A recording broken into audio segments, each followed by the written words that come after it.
until you hit it. That's Okay, we're going.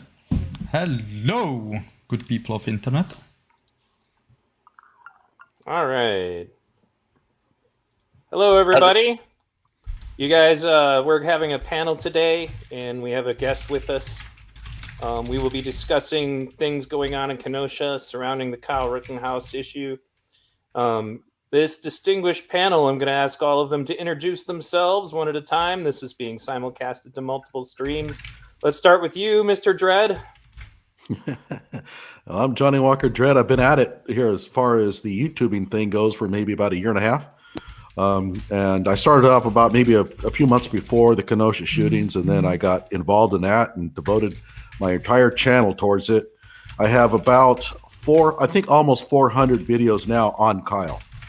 And so I've been hammering the Kyle Rittenhouse deal for quite a long time here. And, you know, I just think that, I'll tell you what, I won't go into my beliefs and stuff like that because we just want to introduce ourselves.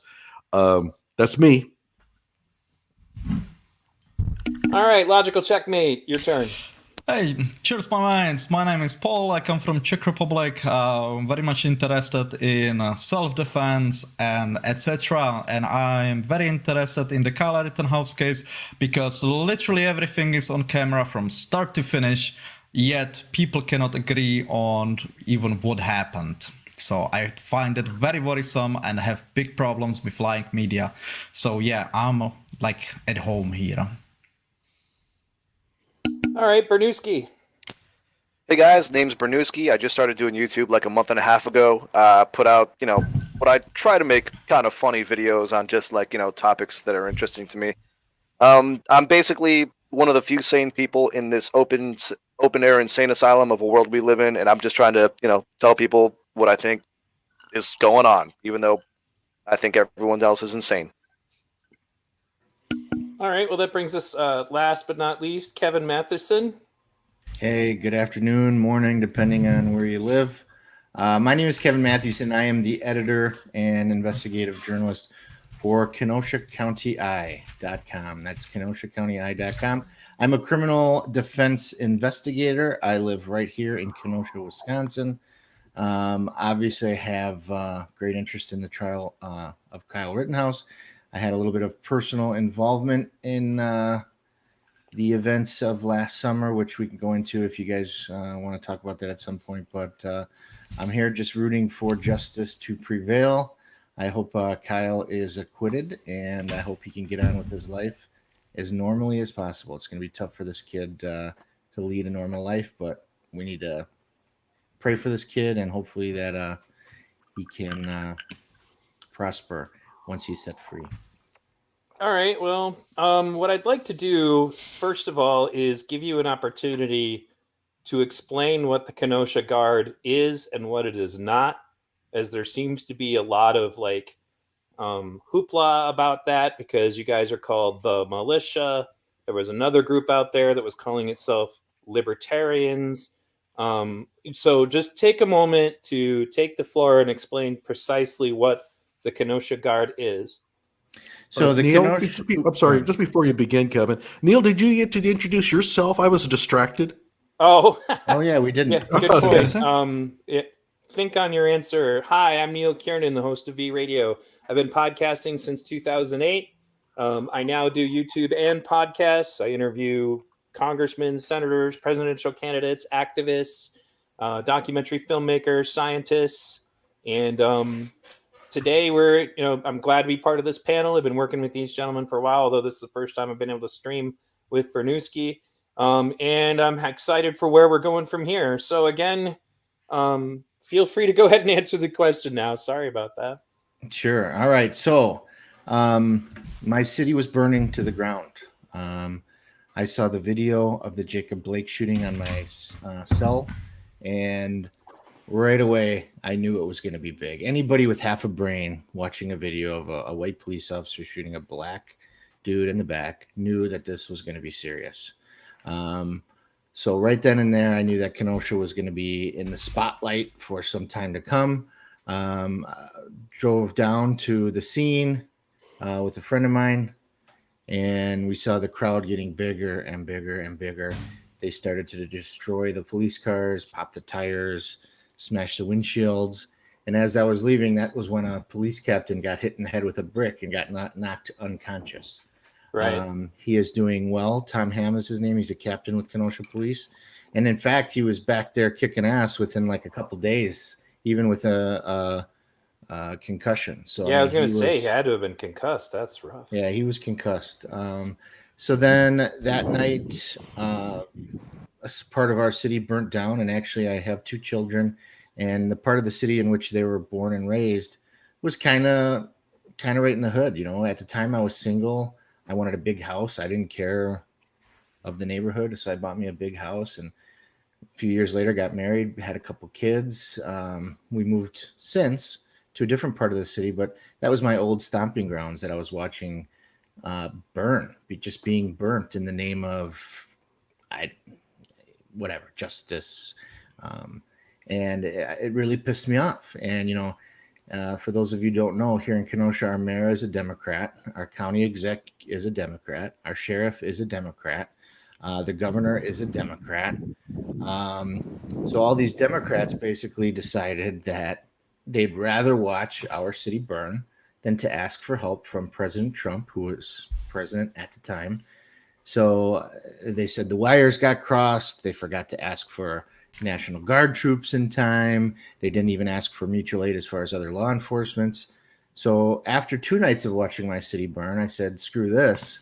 You know, I had a blue little check mark on Facebook at the time, which I'm proud to say today I am permanently banned. I've got Zucked, which I wear as a badge of honor. Obviously, if that dude doesn't, you know, he has to sit on pillows when he sits in front of Congress. I just think it's funny. But anyways, so I put out a post on a Facebook page I had called the Kenosha Guard. So what the Kenosha Guard was a Facebook page to get the word out. And I said, look, my city is burning. We need help. Citizens, protect your neighborhoods, your homes, your lives, your businesses. And it exploded. Thousands and thousands of interactions. People RSVPing. Yeah, we'll be there. People poured in from the state of Wisconsin, from the state of Illinois.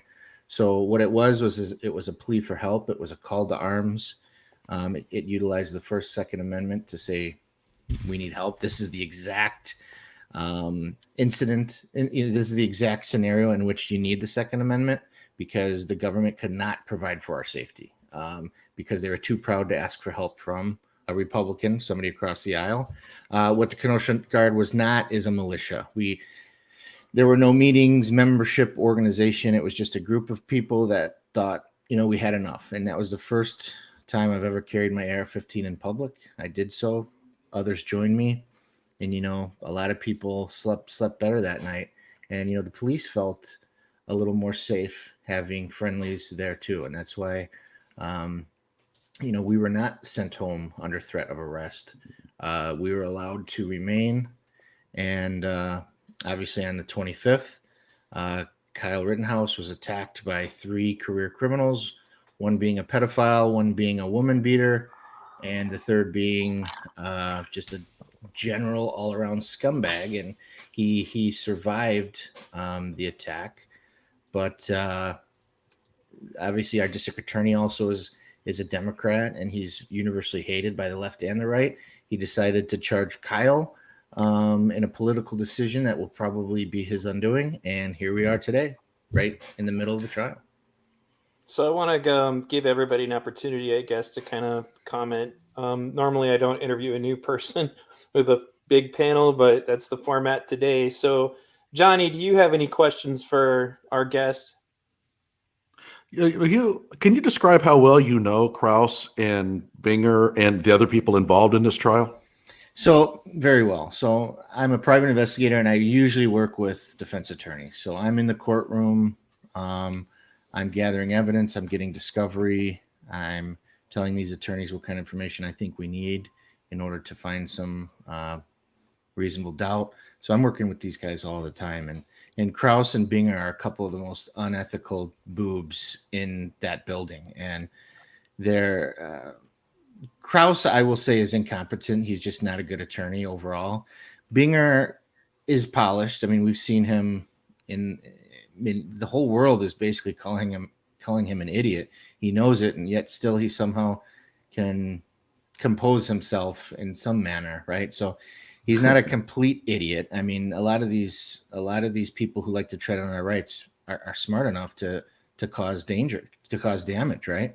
So I know them pretty well, and I've had nothing but bad interactions with both of them. They're prosecutors that push the limits whenever they can, and they're unethical. They want to win at all cost. They claim to be these progressive Democrats, yet they vigorously prosecute, marijuana crimes and low level stuff too. So it just doesn't make sense. And so yeah, I've had a lot of interaction with them. I've sued Kraus before, and that one's about to be granted in my favor in January. And I got another lawsuit against Gravely for not turning over documents, basically personnel files of prosecutors that have been pushed out for misconduct. He didn't want to share that with me. An attorney in Kenosha called Tom Kamenek. He runs the Wisconsin Transparency Project. His only thing that he does in his law firm is public records. He's suing them, and I think we're going to win. So that's just fun to do that. And so yeah, I know these two guys very well. They're unethical, and their boss, Mike Gravely, who's working behind the scenes, but he doesn't want people to know that. He wants to stay out of the limelight. He's calling the shots, and he's really the main bad guy here because the buck stops with him. He, at the end of the day, decides who is charged, who is not, and he decides if these guys, what kind of motions they're pretrial motions they're considering or not. So I mean, he's the guy behind the scenes, kind of working the puppet strings, and they're all just all around dirtbags, if you ask me. Can you describe, because I've covered it in my channel quite a bit. I've had a few videos on it, but for our listeners, the relationship between Gravely and local activists on the left, you've covered it. How would you characterize it? So Whitney Cabal is her name. She goes by several aliases. Billy Violet. I like to call her Billy Violent. I caught her on some CNN show, and I'm thinking to myself, who is this chick? I've never seen her before. And I was an alderman in Kenosha, so I was involved in local politics. So I know a lot of people, in the city. And I remember thinking, why is this woman representing Kenosha to the Main Street media? They must think we're a bunch of dumb hillbillies. And she started talking about how she thinks looting, rioting, burning down buildings is therapeutic and it should be allowed, and she supports that. And I'm thinking, you got to be kidding me. Well, then she goes on to talk about how she's text buddies with Gravely. Oh, I text with Mike Gravely all the time. He's my buddy. So I'm like, she could be bluffing, but there could be some truth for that. So I put in a public records request, and Gravely turned over hundreds of pages of her and him going back and forth via text message, which I thought was wholly inappropriate.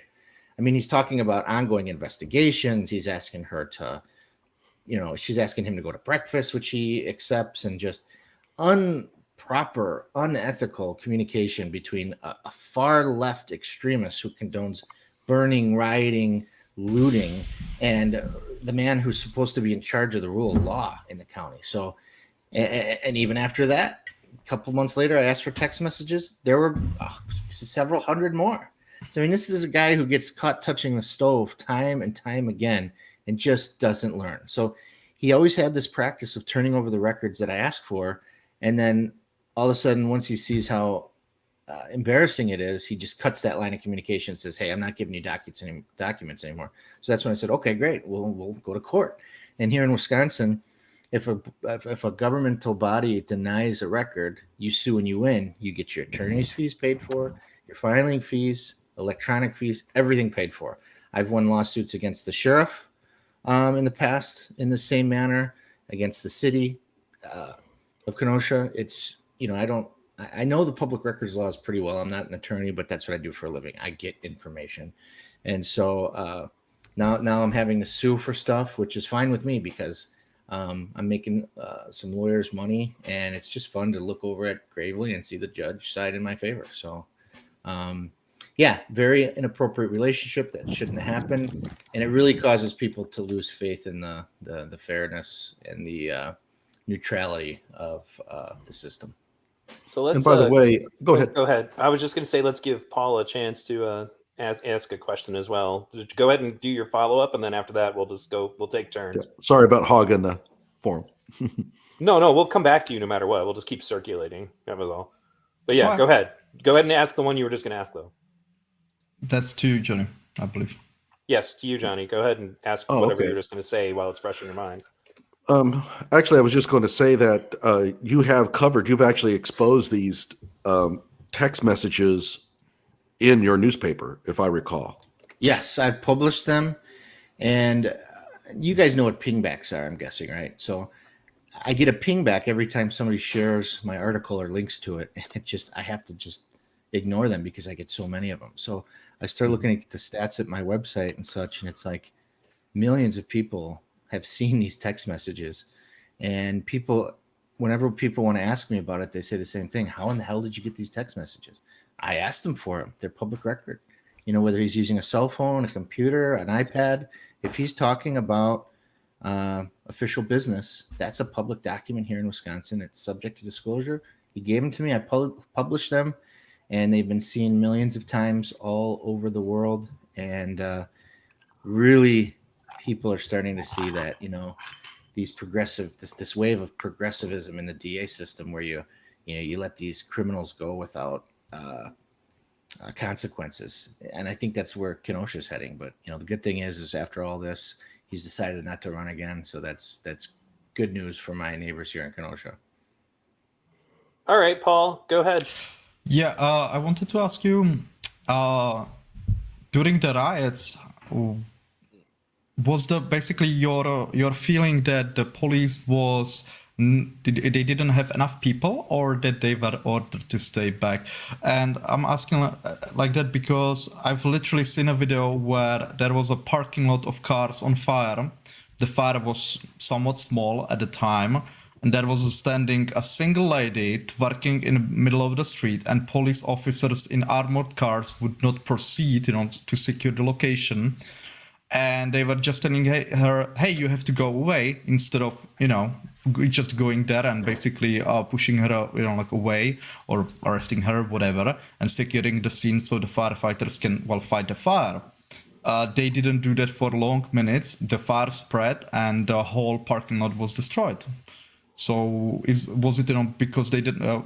Was it like that because they, the riots were as bad in Kenosha as they were because the police were ordered to hold back, or because they didn't have enough manpower?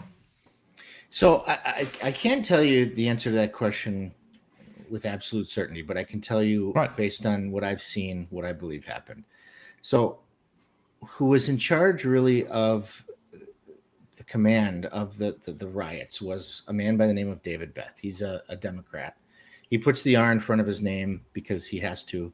This county elects Republicans. Just like if you guys are familiar with David Clark, he's the African-American sheriff of Milwaukee.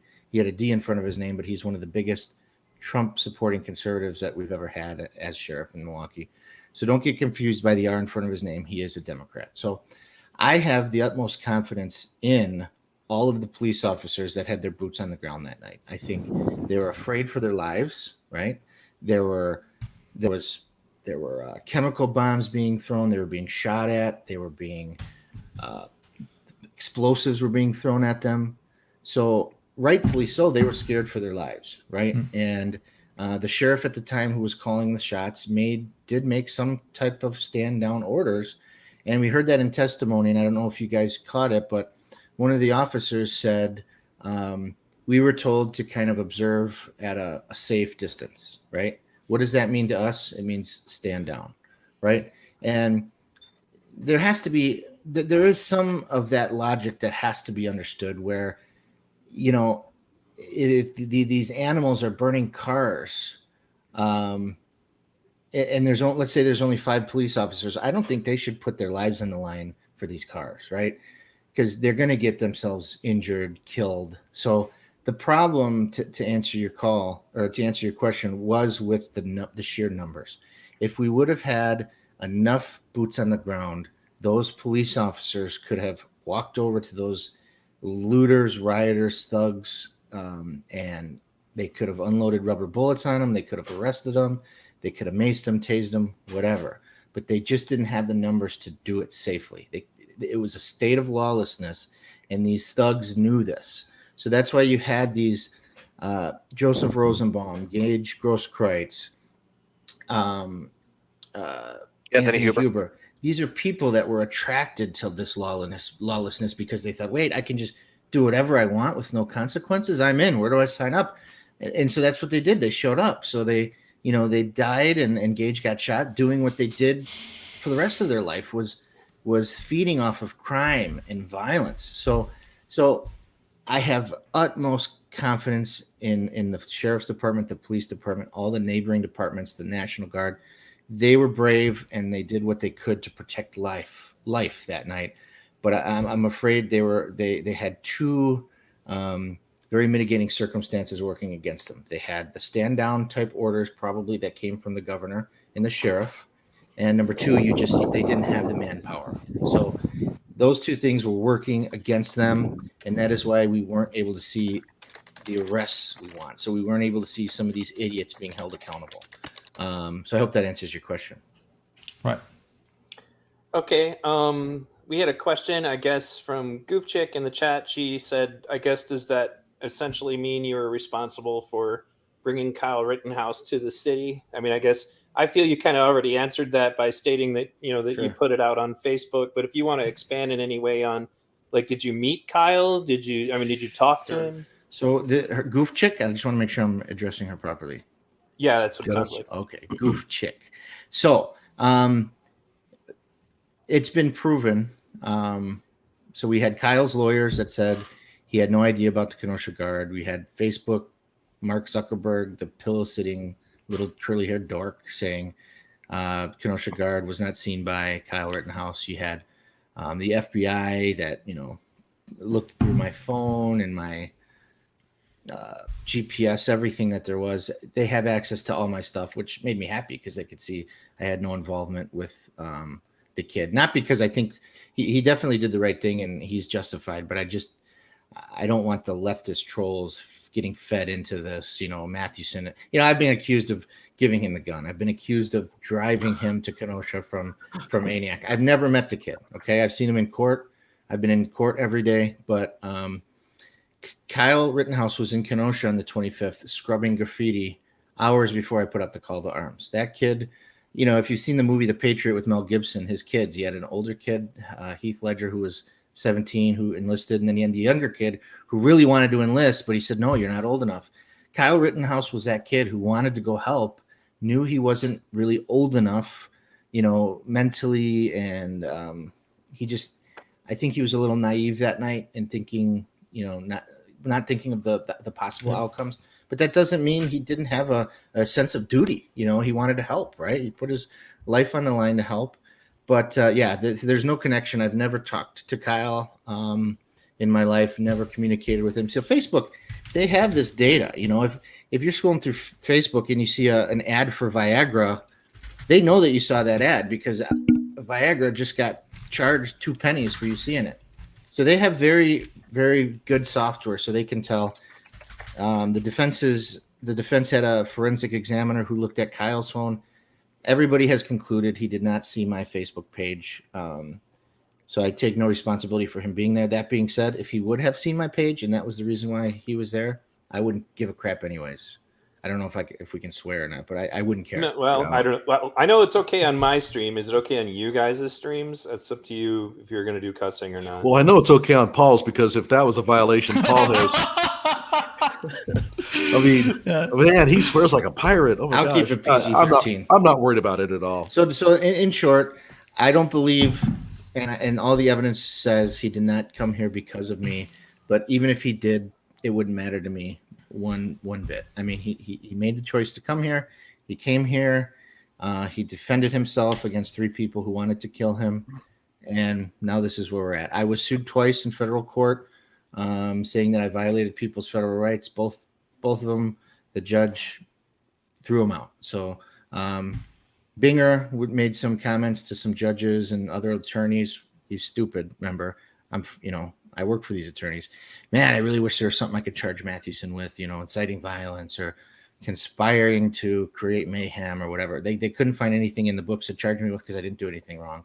So I've been found to not have done anything criminally wrong or civilly wrong. So, there's still people out there that say Kyle crossed state lines. There's people out there that just say all this crap that's just not true. And you know what? It's laughable. So if people don't want to read and follow the trial and listen to the evidence, then they're beyond our help. And we just need to give them a little sippy cup and let them move on. I want to take a quick, brief second of personal privilege to point out that it has been revealed, even by the USA Today, trying to fact check and claim that, that it wasn't like other people from out of state lines. Even they had to admit that well over 100 rioters were arrested in Kenosha that were from outside the state of Wisconsin. So it's just ridiculous. But anyway, it is now Bernooski's turn. Gotcha. Well, I have a few questions for you. I mean, the first one, you mentioned earlier that and V Radio kind of alluded to this, that your city was being burned down, there were fires and that sort of stuff. Are you telling me that they weren't mostly peaceful protests? That's exactly what I'm telling you. Okay, just wanted to be clear on that. They've been saying something different in the media for a year. Other than that, I did want to ask, you said that you are an editor, I think you said an editor for the Kenosha Eye, is that correct? Yeah, Kenosha County Eye. Kenosha County Eye. Is that the website that Binger actually took a dig at for one of the witnesses on the stand the other day? Yeah, so let me tell you that story. If you guys want to hear it, it's actually a fascinating story. We'd love it. So basically, I was made aware, I'll put it that way, that the prosecution team was really trying to get this witness to change his story. And just to show you, they're not just bad attorneys, but they're lazy attorneys. We're talking last month, okay? The trial was November 1st. Halfway through October, they're starting to really interview witnesses and get their strategy put in place. We're talking 2 weeks before the trial.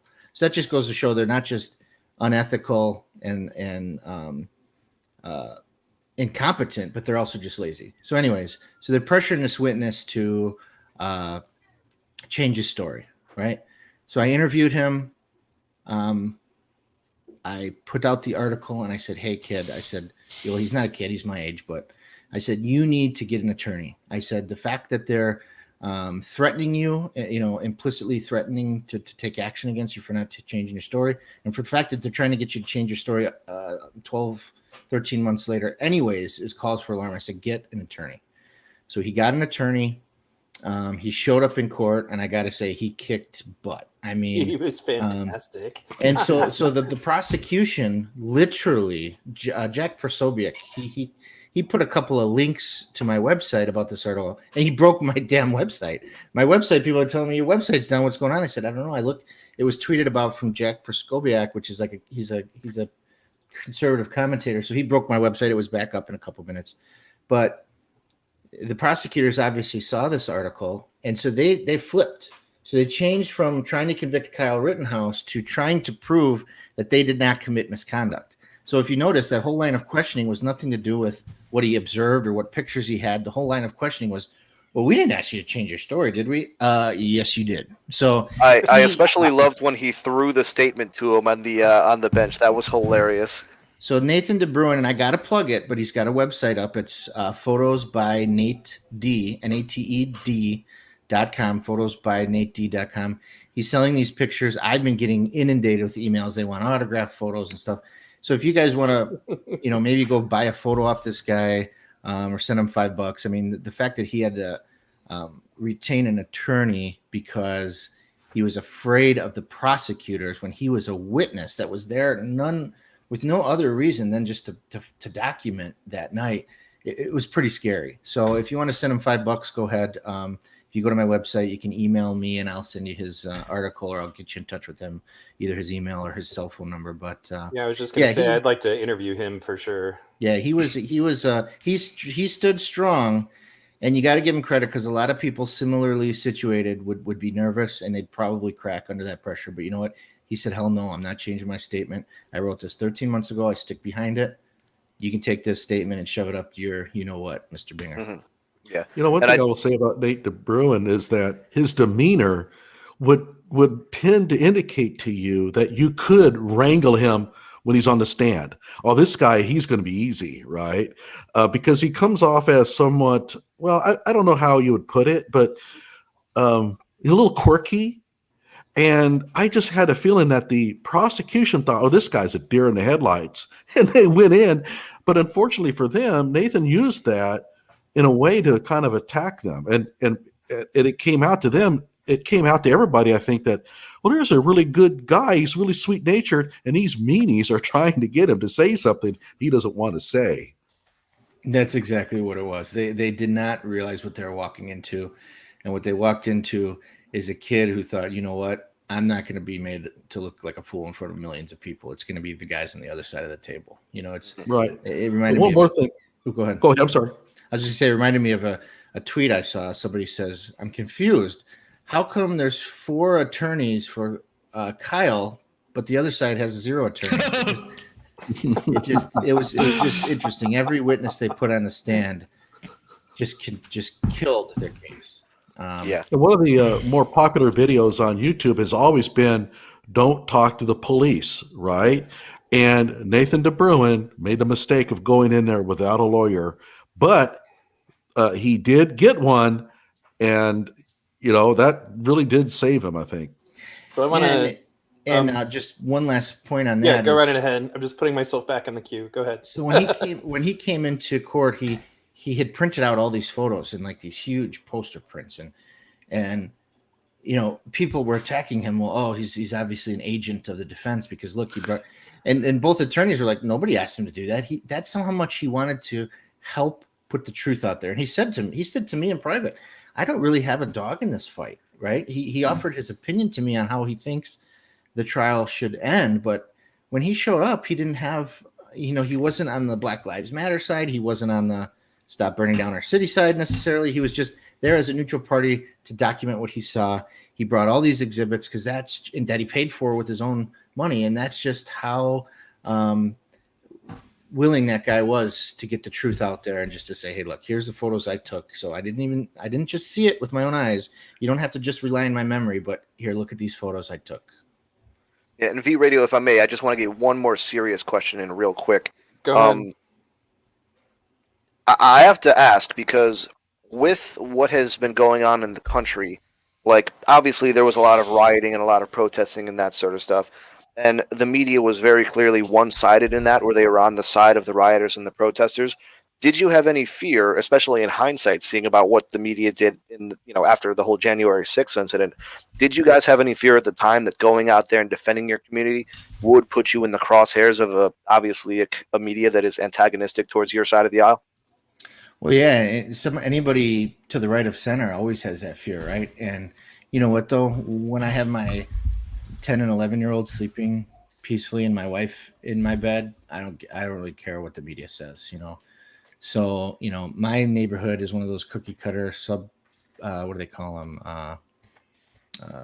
Suburban neighborhoods, and 4 entrances, 2 on one street, 2 on the other.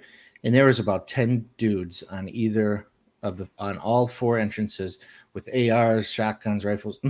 Nobody with any reason was going to enter my neighborhood that night. And that made a lot of folks sleep better. And we said, hell with the media. They can portray us as whatever they want. And that's what they did. Yeah, they did. But you know what? I don't think many of us really trust the media anymore, even those on the left. I mean, they make stuff up. Gage Grosskreutz admitted that he pointed the gun at Kyle's head before he was shot. And what was the media headline on all the Main Street media? Gage feared for his life. He was surrendering. Right. If I ran around with a gun during a riot and started pointing at people with AR-15s, you might say I'm looking to be killed too. I mean, I have a big rant about the media's behavior incoming sometime in the stream. I'm sure we'll get to it eventually. Well, after we've done a few rotations, we'll get to a point where we're just kind of open conversation. So did that finish what you needed to ask, Bernooski? Yes, it did. Thank you. Okay, so what I wanted to first of all would be to comment that a lot of people are waking up now because of the media, and there are a lot of people on Twitter, for example, that are left-leaning people who are like, Jesus, I didn't realize he didn't shoot black people. And I was like, how did you not know that? But it also kind of points to the fact that racial profiling has been inversed in this country's narrative, because They made assumptions about who his victims must have been. They made assumptions about who he was. He's basically been profiled as a Trumper. Like, when I interviewed Lynn Wood when he was still on the case, he was his lawyer and he didn't even know what Kyle's political affiliations were. But there were all these assumptions being made that were irrelevant to the case. And that kind of points to the fact that, I bring back again what Johnny Walker said on one of his shows was this has become an issue of pride between political factions, and the truth is optional at that point. But bringing it back to, well, first of all, I want to say to everybody listening to this stream, I got 72 watching right now. Please smash the like button. And if you're on any of the other streams, smack the like button. Give it a good smack, as Logical Checkmate would say about Anthony Huber's skateboard. Because if you guys like what you're hearing, because this is a panel of people seeking the truth, if you like independent media, then you need to support it. Like, nobody's asked you to open your wallet, but doing things to help us with the algorithm really helps us out. So anyway, with that public service announcement, my question to you would be, have you ever had any dealings with the brothers who owned the Car Source? And more specifically, what is your perspective on whether or not they were telling the truth? And with a caveat that I'd like to add, that I've seen video of them talking with almost perfect American accents. And so then they're on the stand, and all of a sudden it was almost like they were trying to pretend to be poor immigrants who were just confused about what was going on. So, what is your assessment, of whether or not, they were affiliated? Like, basically, did they talk to your group in any way? Like, I don't know if you were around for that part of it. Sure. And I've never really discussed this publicly, but I will tell you that me and a friend, an unnamed friend who's a Marine Corps veteran, we walked down the city, and that's where you saw those pictures of me with my Chuck Norris t-shirt, my camouflage shorts with my AR-15, and my buddy was armed. And we passed by Car Source, and we passed by the campus that had all the burnt cars. And actually, I'm telling you right now that Sam, the one with the glasses, came up to me and my friend, and he says, "Hey, can you guys guard our business tonight?" I said, What? I didn't at the time. I didn't know they had 3 locations. I just saw the one. I knew it as Car Source. All the cars were toast. You could smell the rubber burning. They were burnt down to the chassis. And he asked us. He says, "Will you guys guard our business?" I said, "What business?" I said, "Everything's gone, man." I said, "Go home." I said, "There's nothing left to protect." And I didn't know at the time. I know now that he was probably referring to the Car Doctor or Car Source 3, right? So he asked us to, and we politely said, "No, sorry. It's not what we're here for. We're here to just check out the situation, group up." And he was asked on the stand if he asked anybody to guard his business, and he said no. And right then I knew he was lying.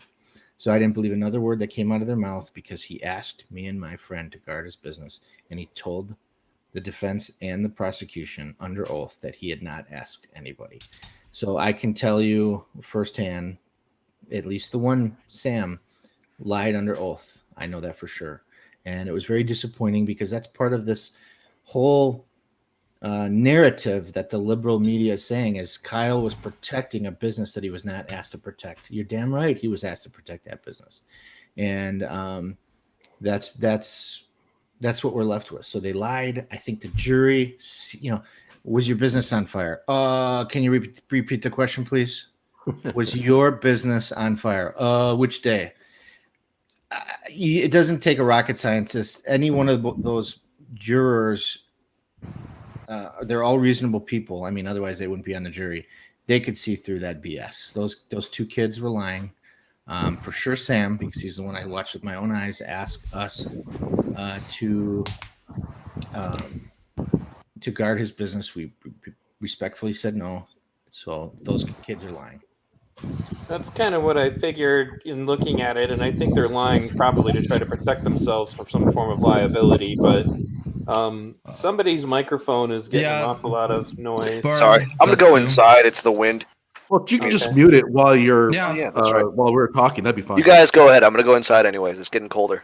Okay, no problem. So I guess to follow up on that, then I wanted to ask, we've kind of emphasized that these were not peaceful protests, and Matt Orfalia recently started a documentary project where he's literally just directly stating, no, they're not peaceful protesters, by showing all the video that there are so many people that apparently did not see of them doing things like attacking a children's dinosaur museum, because I am confident that attacking children's dinosaur museums will do a lot to fight racial profiling and will definitely deter police from shooting innocent people in the future, because destroying children's dinosaur museums is obviously a civil rights act. And yes, I'm being sarcastic.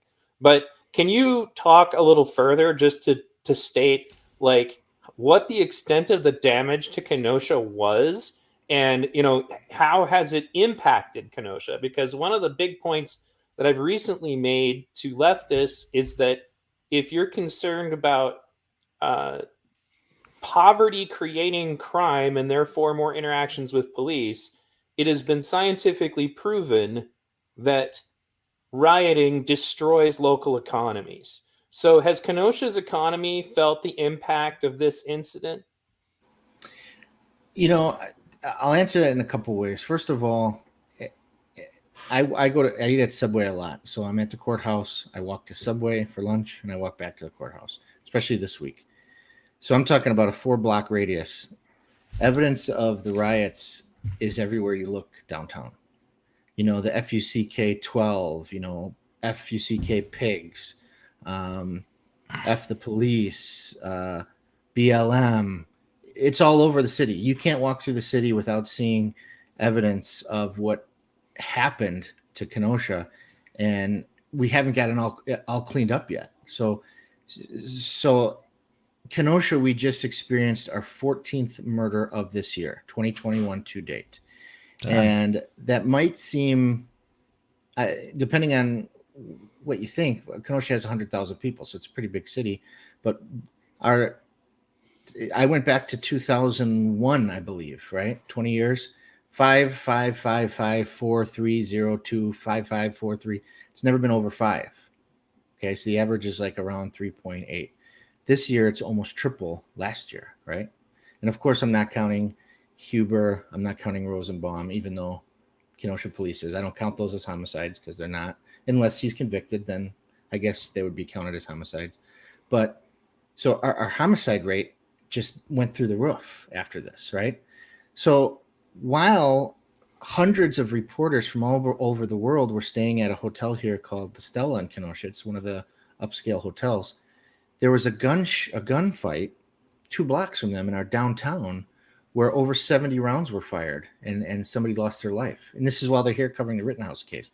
So imagine you're a journalist from the Czech Republic or the UK or Scotland or New York, and you're sleeping in your hotel, and all of a sudden you hear 70 gunshots outside your window, and you hear that somebody was just gunned down 2 blocks from you. It's like, so is that a direct correlation? I don't know, but it's some evidence that suggests that Kenosha is going to continue to deteriorate. And we have a mayor who's a very progressive, and I think he's had like 3 or 4 public housing projects that he's sponsored and championed just in his last term of mayor since 2016. And I'm talking putting up these giant apartment buildings for low income folks. And some people need the help sometimes, but usually what follows, like with Cabrini Green, these concentrated high density areas of poor people, you usually don't see prosper come from there. It messes with the market rate of apartments and the economy, like you said. And so it's just Kenosha's heading in the wrong direction. And then after all this happened, I think you're onto something here where I think we're going to start to see a pretty sharp, if not, steady decline in economic activity. I mean, who's going to want to come to Kenosha? Let's say, somebody from Illinois, we're on the border with Illinois, was thinking about relocating to Kenosha. After what they've seen, what reasonable CEO is going to say, yeah, let's go to Kenosha where, there's gunfights, in their downtown and where, you have these riots that the local politicians hid in their basements like Bernie supporters. I mean, just doesn't make any sense. So And no offense to anybody who's a Bernie supporter here. It's just kind of a fun thing I like to say. But Just me. so I mean, it's just one of those things where I think you're onto something, and I think these riots are going to have long-term effects to our city, unfortunately, and until we get some leadership to stand up and say, hey, we got to do something here. Allow me to take a mild follow-up, guys, just because did businesses leave? Like, I mean, I know that obviously some were destroyed. Do you feel that any are leaving? This is kind of like the crux. And that's the thing is what you're seeing is you saw, so out of all the buildings burnt to the ground, a lot of them were multi-unit. So one building, 5 businesses, right? I can only think of 2 businesses that either rebuilt somewhere else or started leasing in another area. The rest disappeared. They just decided not to continue. And so what you have here is you have people that kind of just lost faith in the system, and now you're starting to slowly see businesses going out of business now, especially in the downtown area that the city has spent millions in consultants and studies and all this crap, and it's just it's sad. It's sad. Johnny, it's your turn again. Yeah, and as somebody who has consulted with cities on that kind of thing, I know how expensive it is. Can you clarify, and this is going to be a short question, but I want to follow up with something a little bit lengthier. Can you clarify about the insurance claim that the Kendrys made on the stand? I was under the assumption they were suing their insurance company to try to get covered.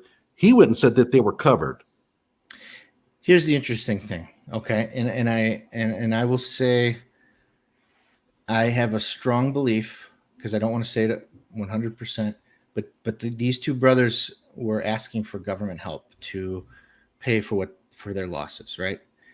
So it has been said that this business worked kind of as a consignment, where they would go to family members and business men and women and say, hey, do you want to invest some money? Sure, I'll give you $100,000. Okay, they'd take that $100,000, they'd go to the car auction, and they'd buy 12 cars. And they'd bring the cars back, fix them up, polish them, make them look nice, sell them, split the profit with the investors. So it is my belief that these business owners, the brothers, the dad, the mom, didn't own any of these vehicles. I think they were all kind of on a consignment system where the investors purchased the cars.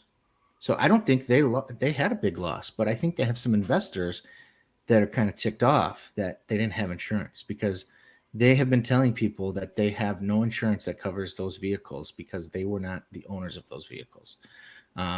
So I cannot say that with 100% certain, but you could probably trust that more than you could trust what they say. But to say you don't know, I mean, we're now 14 months later. To say you don't know if they're insured or not, come on. Nobody believes that. If my house burnt down, I'm going to know within 5 hours what's going to be paid for. I'm going to be on hold. I'm going to be calling. I'm going to be reading. So their disingenuous testimony is pretty obvious. But yeah, I really think that based on bad business practices, that's how they're screwed. Is they didn't set themselves up right, and you can't blame them. You can't put all the blame to them, because who envisions that there's going to be a riot and all your inventory of 140 cars are just going to be blown up? I mean, so it's a little bit of bad decision making and a little bit of terrible luck, to be honest with you. Yeah, I've said in my one of my past videos that you're not going to find out what you're insured for until you actually have the disaster. And a lot of the times you are insured for what you're willing to pay for. And a lot of people have been making a lot of assumptions about how these businesses are insured, but it's all risk analysis. And so you can't assume that just because a certain store goes up in flames that the owner has insurance. Yes, you're required to have liability insurance. Well, that ain't going to cover you for something like this. So I have another question for you. Binger and Kraus, and I'd like you could kind of, answer these separately for these 2 guys. Why are they doing this? Well, let's back up just a tad bit. So the original 2 prosecutors that were assigned to the case were T. Claire and Jason Zaff. So Jason Zaff is a younger attorney, far on the left, big time liberal, but he was kind of launched into this equation, and he was not very comfortable with it because they're remember, they're all attorneys, right? So they have an education. They're not idiots, right? They knew they couldn't prove this case, and in Wisconsin, it is unethical for a prosecutor to bring charges in which they know they cannot prove. And I think it's safe to say they committed that. They broke that rule here. So Jason Zaff was getting death threats, and he thought to himself, you know what? I didn't sign up for this crap. I'm out of here. And he resigned. Halfway through between when Kyle was charged and the trial, he said, I'm out of here. He left. He's no longer at the DA's office. So then he gravely probably said, hey, who wants to draw the short straw? And James Krause started licking his fingers of the Cheeto debris and said, I'll take it, boss. I'll take it. And so he was finishing up his lunch, and he probably jumped right on it and said, I'll take it, because he's just one of those idealists that just wants to put Kyle away, right? And so Krause wanted to ride the coattails, but, he's in court like this. Not because he's saying, oh, shit, we're losing, which they are, but just because he's so lazy that when you got a head that big, it takes some effort to keep it up. So if you can rest it on your hand, I think it helps him get through the day. But I digress. They're both intelligent, but they both know they can't win, so they're trying to push the envelope, and they're already coming up with excuses of why they're going to lose. They made that motion. Please don't let the defense attorneys call anybody a looter or a rioter, and the judge says no. That's not a precedented motion. So they're picking these battles that they know they're going to lose, so that they could say, hey, look, the judge was racist. How do you expect us to win? So they're already setting these little things in motion to where once they lose, they can say, oh, we did a good job. It should have been a conviction, but look, the judge is racist. People support vigilantism. They're already setting the ground for their excuses. So they know they're losing. These two boneheads aren't smart enough to know that they're being set up as patsies. And I don't know if they're trying to audition to be like a legal consultant on CNN or what, but they're doing a terrible job. They're the laughing stock of this world. And I don't know if they can see past their arrogance to realize that. I mean, these memes are out of control. I mean, I sat up scrolling on Twitter for hours because I was laughing at all these memes. They're the laughing stock of this world, and they're both idealists. I think they might think that they can win this. I mean, I think that they are still holding out some hope, but they're smart enough to see that there's a strong possibility they're going to lose. Can I ask a follow-up? Do you think that they think that Kyle is guilty? Yes, and they don't think he's guilty because they think he violated the law. They think he's guilty because they don't like the AR-15s because they're scary looking. The jury instructions are very clear in Wisconsin. When the judge instructs the jury, he says you are to decide this case based on what the law is today, not what you feel the law ought to be. So Binger and Krause, or T. Claire and the Penguin, however you want to call them, these guys do not like the fact that you can walk around with an AR-15. They hate the fact that Kevin Mathewson has an AR-15 in my closet, locked up. They don't think it's legal. It should be legal. They think they don't think it should be legal to walk around with it in public.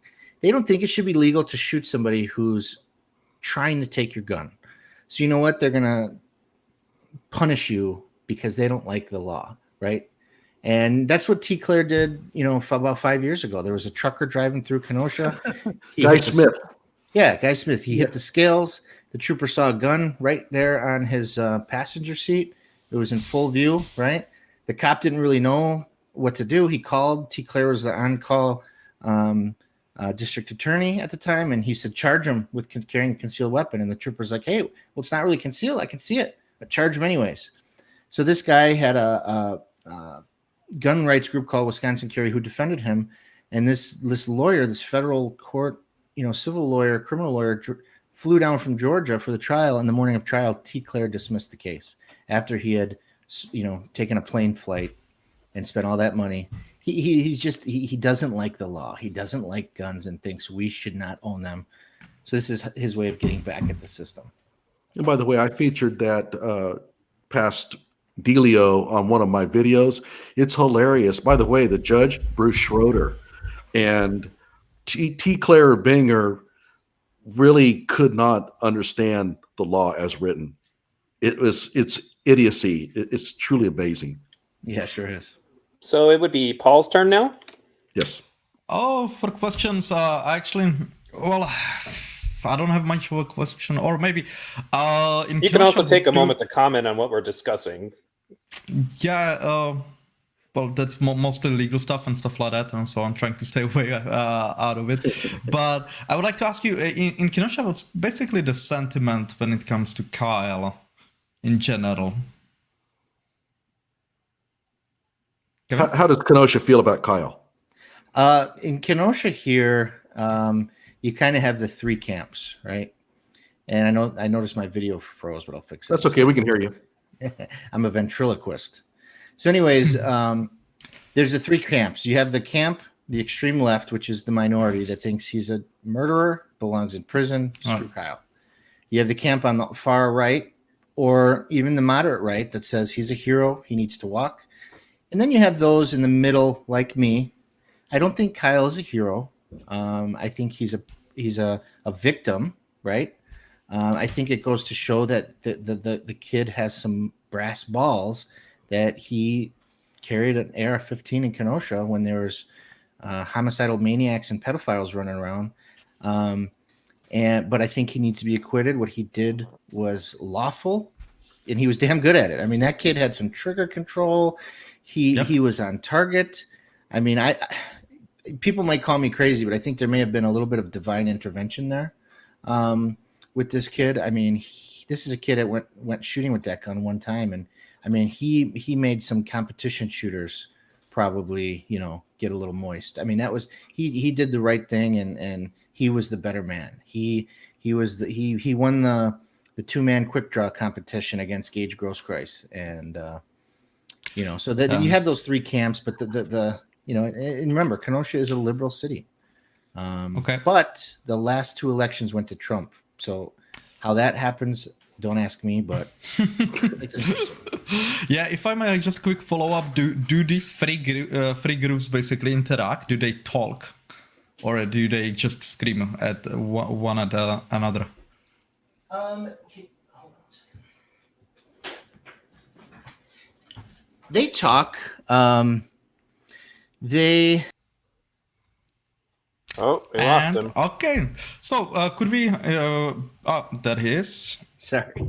Yeah. So I mean, we have healthy debates out here, and this is the thing: is I work for attorneys on the far left, and I work for attorneys on the far right.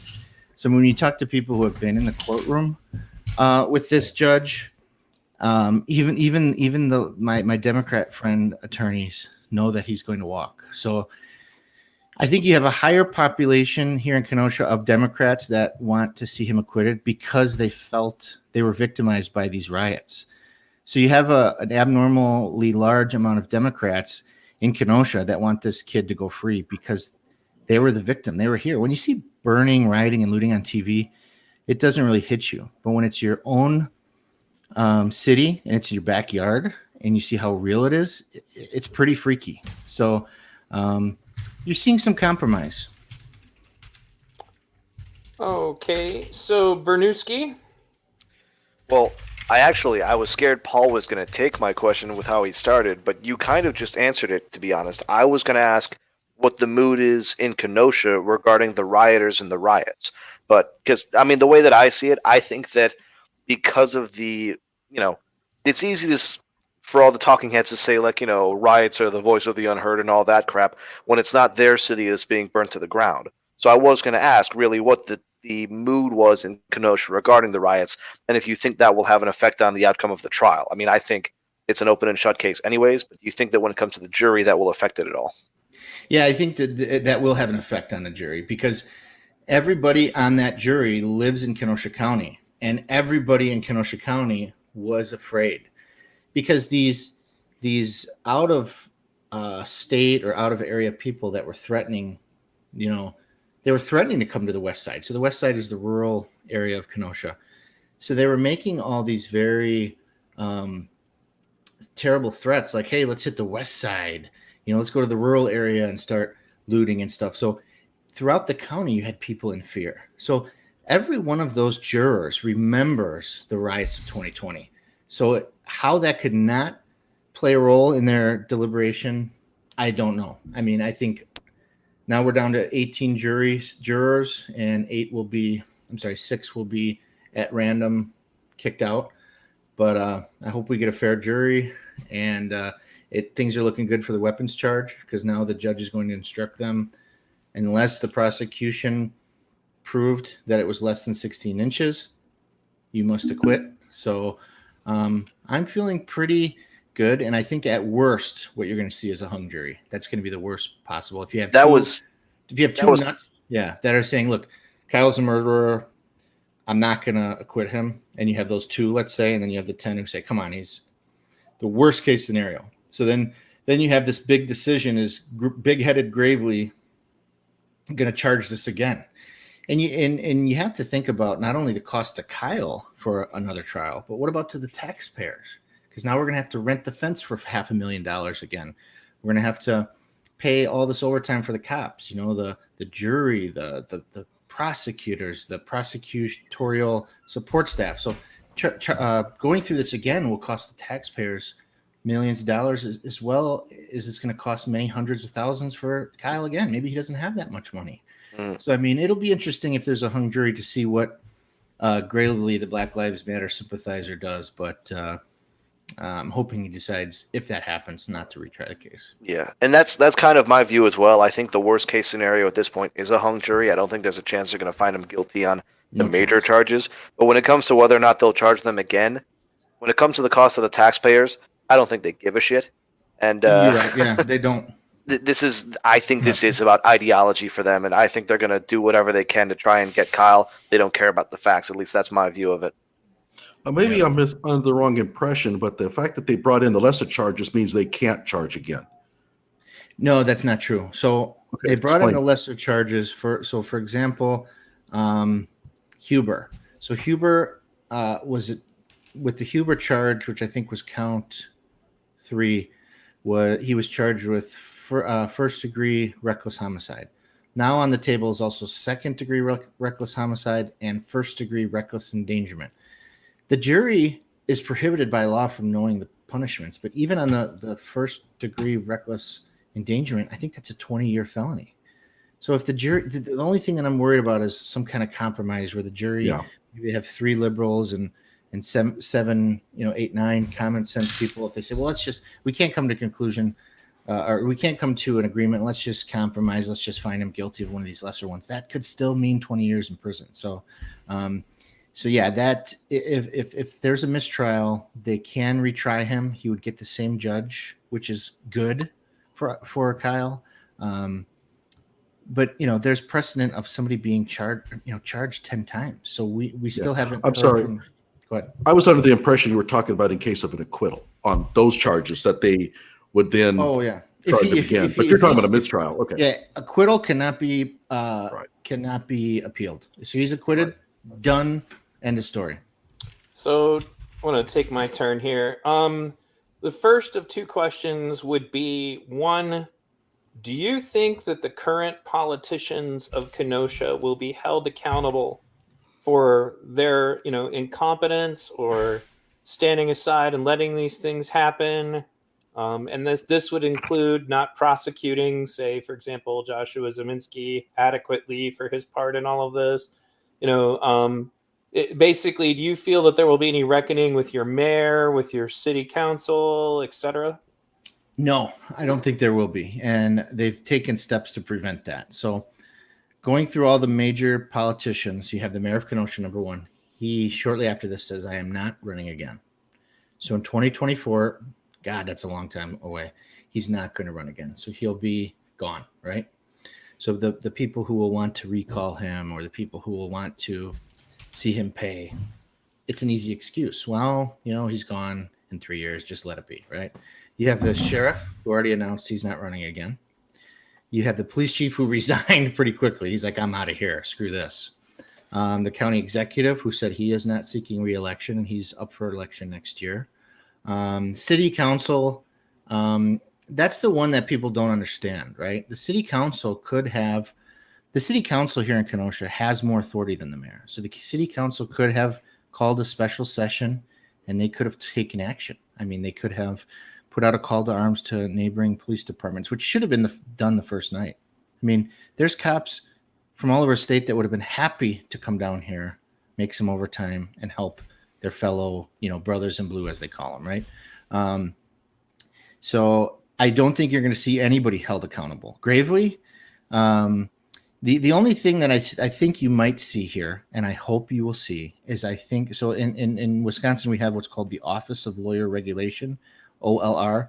They're responsible for disciplining attorneys, and I believe the judge in this case and or the two defense attorneys may just file charges with the OLR against Kraus and Binger, especially Binger.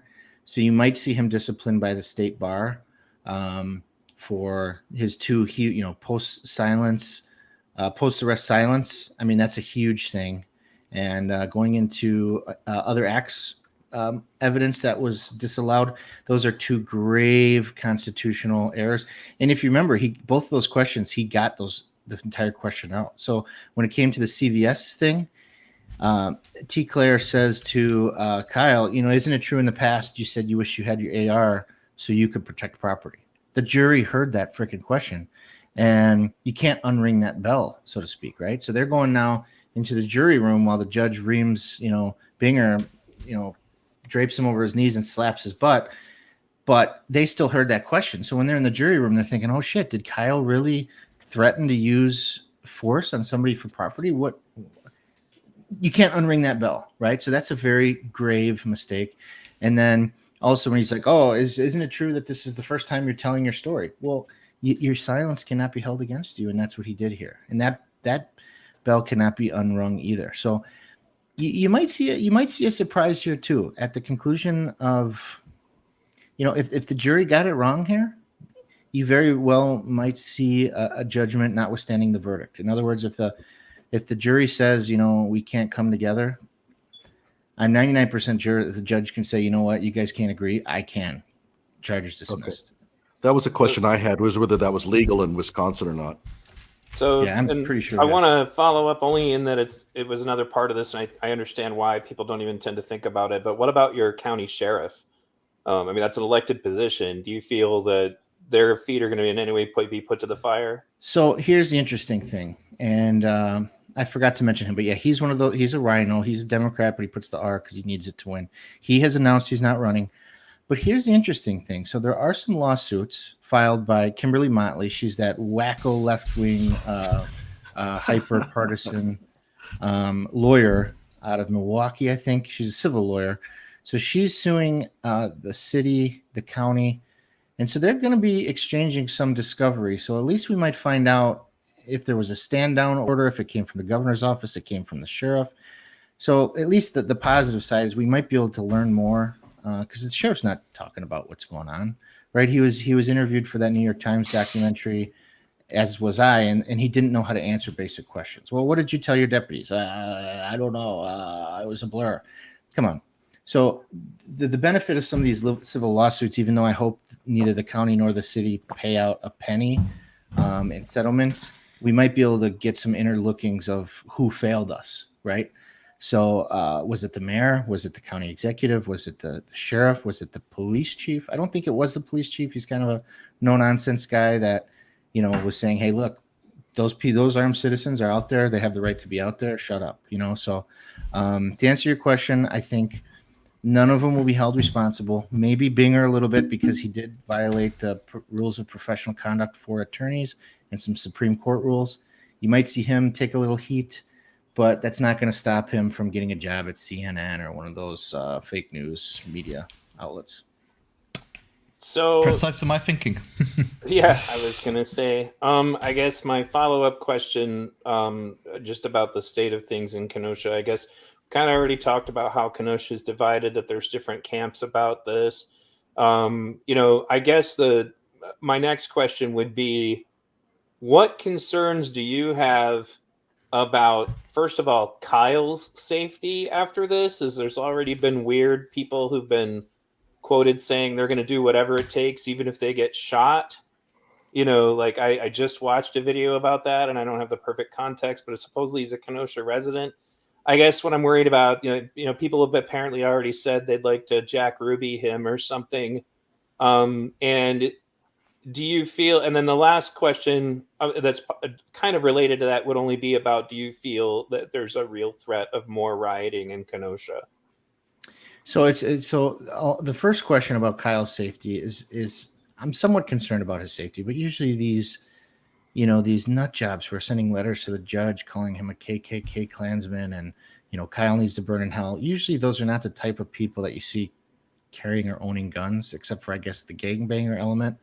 But, even the judge made a comment earlier in this trial. He said, look, I've been involved in many homicide trials in the 40 years he's been a judge. I've never seen anybody attack a judge, a juror, a prosecutor. I mean, of course, that's happened in this country, but it's not as common or as likely as you think it is, right? So will somebody heckle Kyle if he's seen somewhere? Sure. Will somebody maybe try to punch him? Maybe. So see, there's definitely a concern for his safety. I think at some point it'll calm down. But what I'm more concerned about is his future, because he is a victim in all this, and he's not going to live the rest of his teens in a normal sense, where he's going to be able to, get a fake ID and go have some beers at the bar like a lot of us did. He's not going to be able to, do those normal things that an 18, 19, 20-year-old kid can do. So I'm concerned about his life and what comes up. So maybe he should run for Congress or something in, a real red state. I think, he's in the public eye. Yeah, right. He's in the public eye anyways. Maybe he should do that.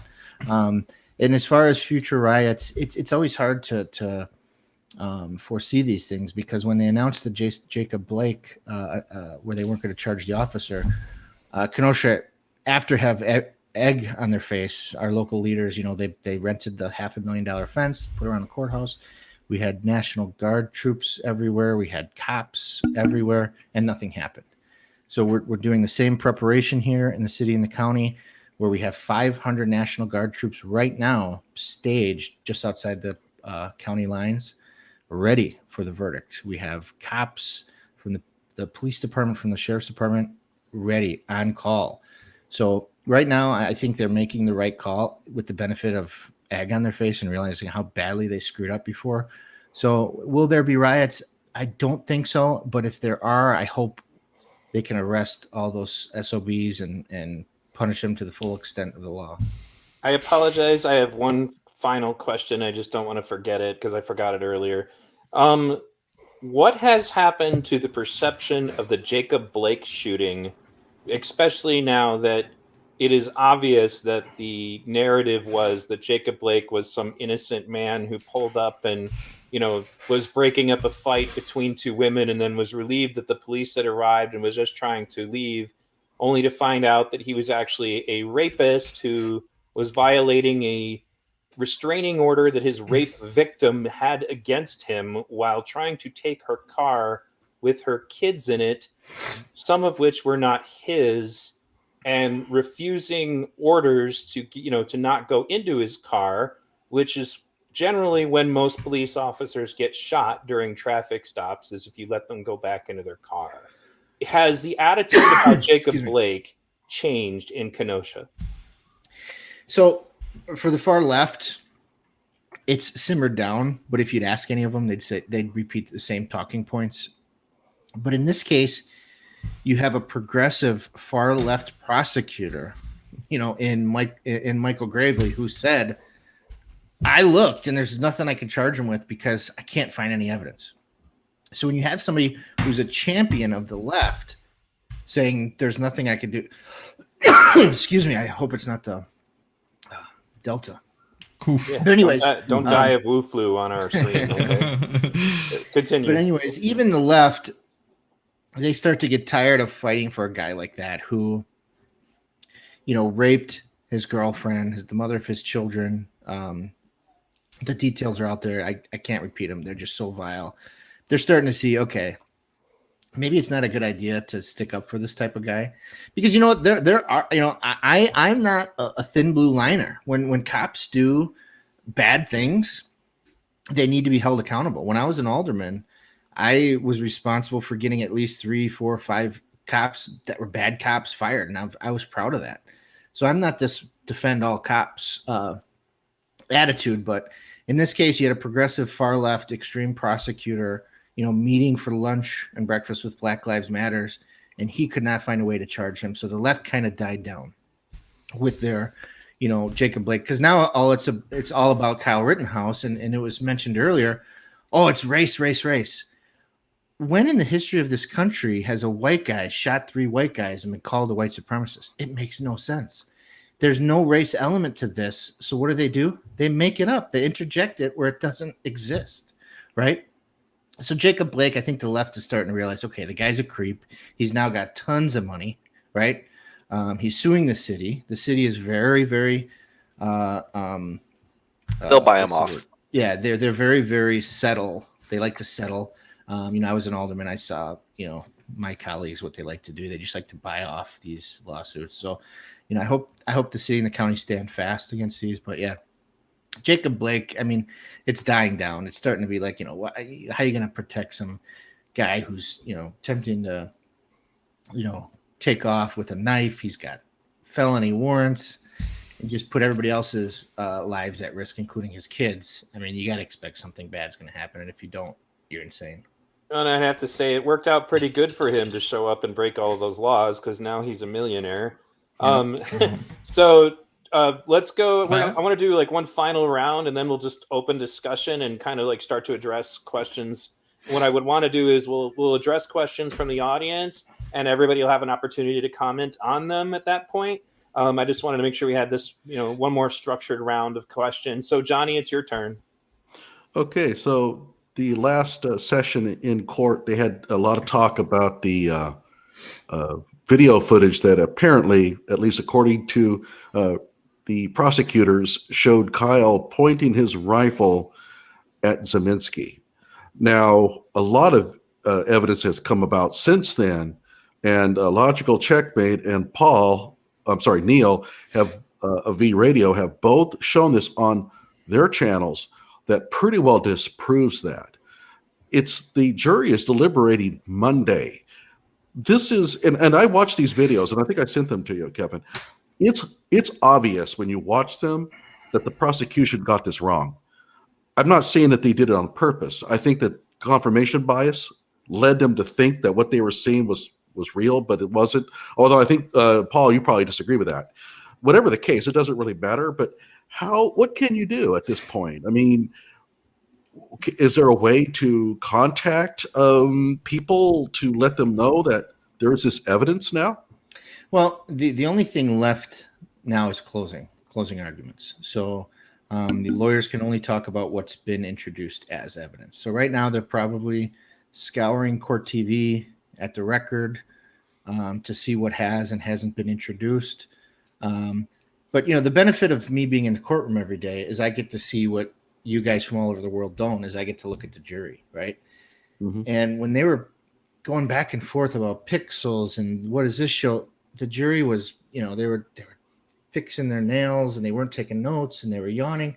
They don't give a shit. The case has already been proven. And now this last ditch, if the prosecution just gets evidence, they still have a right to present it, even though the defense didn't get enough time because they just got it. How could they have been expected to give it to the defense? But in this case, it's not new evidence. It's the same evidence being manipulated, right? So that's open to interpretation. It could be Kyle pointing a gun at Zeminski, who, by the way, is a violent, multiple felon dirtbag. I bet you guys didn't guess that. Who was holding a gun in his hand. So if Kyle did point his gun at him, so what? The guy was armed and was pointing his gun all over that night. He's facing a felony for arson. But it also could be a unicorn, for crying out loud. So I really think it's much ado about nothing, because I don't think the jury gives a shit about what may or may not be in that ultra enhanced 20-hour photograph. I used to be a wedding photographer. I have experience with Photoshop. I know you can really make anything look like anything. But I watched the videos you gentlemen put out, and it's amazing how you guys are able to do that stuff. But at this point, I don't think the jury cares. I think that the defense is going to make a strong argument that, hey, look, this is 11th hour evidence. And we're talking about beyond a reasonable doubt. When you're looking at a pixelated stick figure in the dark taken by a drone 300 feet away and enhanced, that's not beyond reasonable doubt. So It literally looks like Pitfall from the Atari 2600 with a gun in his hand. yes. So I don't think the jury cares about that. And that's what the prosecution is going to focus on. And I think they're going to lose the jury's interest. They're going to say, oh, look, there's this photo. They're clinging to straws. They want to see one of these felonies stick, but I don't think you're going to see any of them stick. You're never going to be able to convince 12 people that Kyle murdered or tried to murder anybody that he wasn't entitled to do legally. All right, Paul, your turn. I would like to ask the night of the 25th, when the Kyle Rittenhouse shooting happened, we heard during the trial Dumbbell Binger was saying that the riots and the fires weren't as bad. So from that, I deduced that, the armed civilians standing around probably worked. Is that the sentiment in Kenosha, that the armed civilians made a difference on that night? 100%. And I'll just tell you a little quick anecdote is the neighborhood that I live in, some friends of mine lived in this neighborhood, and we just moved to this home that I'm sitting in right now. God, it was 2 weeks before this, right? So we're brand new to this neighborhood, and then all this stuff happens. And when we were out there, guarding the neighborhood entrances, my friend who's a Democrat says, look, he private messaged me on Facebook and said, hey, I don't want to put this out there publicly because I don't want to look like a Republican, but we appreciate what you guys are doing out there. We feel safer. My wife is happy. Thank you for being out there, right? And so, Paul, what you saw was the defense harping on that, saying, so you're saying on the 24th, tons of fires, a little bit of armed guards, and on the 25th, you had lots of armed guards, little fires. He's harping on that. He's setting the stage for his closing arguments to say, look, when the good guys showed up, the bad guys left. Kyle was outnumbered, but he was not outgunned. And like I said, he had the skill, maybe the little divine intervention. He prevailed. The bad guys did not. Happy ending. All right, Bernooski. To be perfectly honest, I don't really have any more questions for Kevin. I'm more just looking forward to getting into discussion.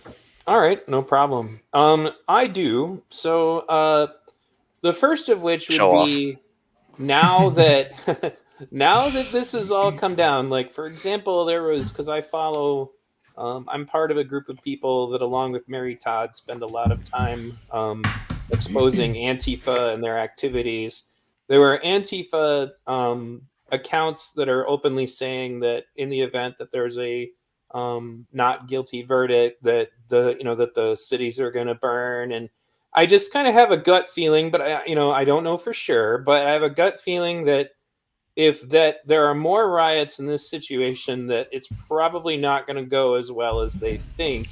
So my question would be to say now, do you feel that the citizens of Kenosha have had enough of this crap and that there's going to be more people standing up to rioters if this happens? Or, I mean, I guess you guys have National Guard there now. Maybe the police and the politicians have figured out that that they need to just go ahead and stop the riots this time. Because that's, when I was listening to Kevin Glowicki's Scream, Never Stop Voices, and he was complaining and saying that he blames the whole thing on the cops not doing enough. And I said, okay, but if the cops had done something to stop your riot, you would instead be writing articles about how it's all about police brutality, breaking up a peaceful protest. So I guess to get back to my questions then, do you feel the citizens of Kenosha have had enough of riots and that would likely more people would stand up armed if necessary? 2, do you feel confident that maybe instead the police and the National Guard will actually have to do what it takes, to stop this riot? Well, that's the most important question of our stream here. Is, let's just say hypothetically Kyle is convicted and sent to prison for life, and let's say that they riot anyways because they're all here. We're all dressed up in our riot gear. What are we gonna do? Well, let's riot anyways, right? who is going to want to go out there and defend anybody when you see what happened to this kid who had 3 textbook self-defense shots? It's going to discourage people because I don't want to end up like Kyle. And that kid had millions of people around the world send him money. Thank God. Otherwise, he'd be sitting in jail tonight, right? So if you see Kyle get convicted, the American public will lose faith in the fundamental principle of self-defense, right? And that's really what's at stake here. And that is the worst possible outcome for Kenosha, for Wisconsin, for this country, and for the whole world, right? Someone is chasing you, they're trying to take your gun from you that you're legally possessing. You can shoot them. Somebody points a little girly Glock 40 subcompact at your face, you can legally shoot them. Somebody takes a skateboard and tries to chop your head off twice with it, you can legally shoot them. But if this jury and these prosecutors get a verdict of guilt of murder, we're going to lose faith in the fact that we can protect our lives, which is the fundamental right that we have as Americans is, do not tread on me. And so I think if you get an acquittal, which is likely, I think this city, this county is sick and tired of these thugs. And I think you're going to see a lot more people standing up. My wife won't let me get involved, so somebody else is going to have to step up. But yeah, I think you're right. I think the people of the city are sick and tired. They want to move on, and these rioters are not going to be well welcomed. They're not going to be welcomed at all. So, well, I hope you're right. And I guess the second question would then though be: do you feel that the police and the National Guard are actually going to step up this time? I hope so. So, we're starting out with a higher number. We're starting out, what's the word I'm looking for? We're starting out at the advantage, right? Because we have advance notice. They caught us off surprise on August 23rd, right? They caught us off guard. We were surprised. When I say we, I mean as a community. But this time we're prepared. So I hope the city, I hope the county, I hope the FBI, who, by the way, was flying planes over Kenosha that night. I mean, and they lose data. They lose a USB drive that has evidence of exoneration or conviction of murder. I mean, when I was a kid, you used to look up to the FBI, right? Oh man, the FBI, what a great institution of these fine Americans. But we've lost faith, right, in the FBI. We see the text messages between the lovers that were both married that wanted to stop the election. We see this dossier that they knew was false. So we're starting to lose faith in the most special institution, the most elite institution that we're brought up to believe. They were out there that night. Did they have informants? I mean, what was going on? So hopefully now we're prepared. Hopefully the FBI is on the ground right now getting intelligence. I hope they're walking around downtown, plain clothes, shopping, pretending to, spying, gathering intelligence. I hope that's already set in motion. I hope we're so over prepared that even a whiff of, a Molotov cocktail is just, boom, you're done. You're in handcuffs. You're being charged. So that's what I hope to see. Whether that's true or not, time will tell. But I think you're going to see an acquittal. And if we're prepared, I think you're going to see, probably only peaceful, annoying extremists out there yapping. That was kind of the impression I got. It almost seemed like Black Lives Matter in Kenosha fizzled out because of all of these protests I've seen outdoors. It's like a dozen or so people at most. It's definitely, I mean, is there, I guess that's kind of like the last follow-up in regards to this is like the presence of Black Lives Matter. Like, are they even relevant now? Because the protests going on outside the courtroom look pathetic. And that's the problem, right? They're not relevant. And the other day as I was walking out of the courthouse, court was just adjourned and there's maybe 15 weirdos out there, just Black Lives Matter. And I'm thinking, do you not know what trial is going in here? There was not a black person in the room testifying. I mean, there was not, this is not about race, right? And so, the media zooms in real close. So it looks like there's a ton of people. Oh, protesters. they want, they want to make it look like it's this big group of people, but it's not. So even if it has fizzled out and they've lost their clout, or if they even had any to begin with, it's the media can make it look how they want, so that's why you got citizen journalists and stuff like us, on this thread who want to document that, and zoom out and say, okay, look, there's only 5 dudes there that are, screaming, mumbling, incoherently. So, I think they're dying down, and this will be a big blow to their movement, right when they see justice work how it's supposed to. And then they're going to start blaming the judge, the jury, the prosecutors. They're going to blame everybody except these 3 career criminal violent people who tried to attack a 17-year-old boy. And don't forget Joshua Zeminski. Right. Yeah, Actually, exactly. that's perfect, because the first crowd question I have right now is from Alan Conrad on that issue. Give me just a second here for station identification. If you were listening on my stream, you were listening to V Radio. If you guys want to check out my website, v-radio.us, you can join my various social media, as I'm getting more reports that people are not getting their notifications when I go live or produce new content. I'm also on BitChute, Telegram, Discord, Facebook, all of that information. You can email me. There were people who were trying to get me critical information at like 3 a.m. last night, and YouTube just keeps deleting their comments. As far as like for everybody else here, if any of you guys, make sure, encourage your people to, I'm not trying to make a fortune here at all. I've got like $200 of patrons, a month, and that's it. But if this is what you guys want, then you're going to have to support it. If you want this kind of media, you want the kind of hours that we put into investigating this stuff, to getting the structuring all of the videos for you, in many cases takes hours of research. Like for a 15-minute video the other day, I literally spent the whole day looking at it. So if you guys want this, then you got to show, your support for it. In addition to that, just simple things like the algorithm. I got 115 people on my stream right now, and I got 79 likes. Thank you for all the likes I do have. But hey, just click the like button, man. Even if you don't necessarily agree with everybody on this panel, you wouldn't even be allowed to listen to this conversation on the mainstream media. So anyway, with that said, first question that I grabbed was from Alan Conrad. He first asked, what's the deal with Zeminski? And then he said, was he subpoenaed? Did he just not show up, or took the 5th? Did I miss where the defense talked about his involvement?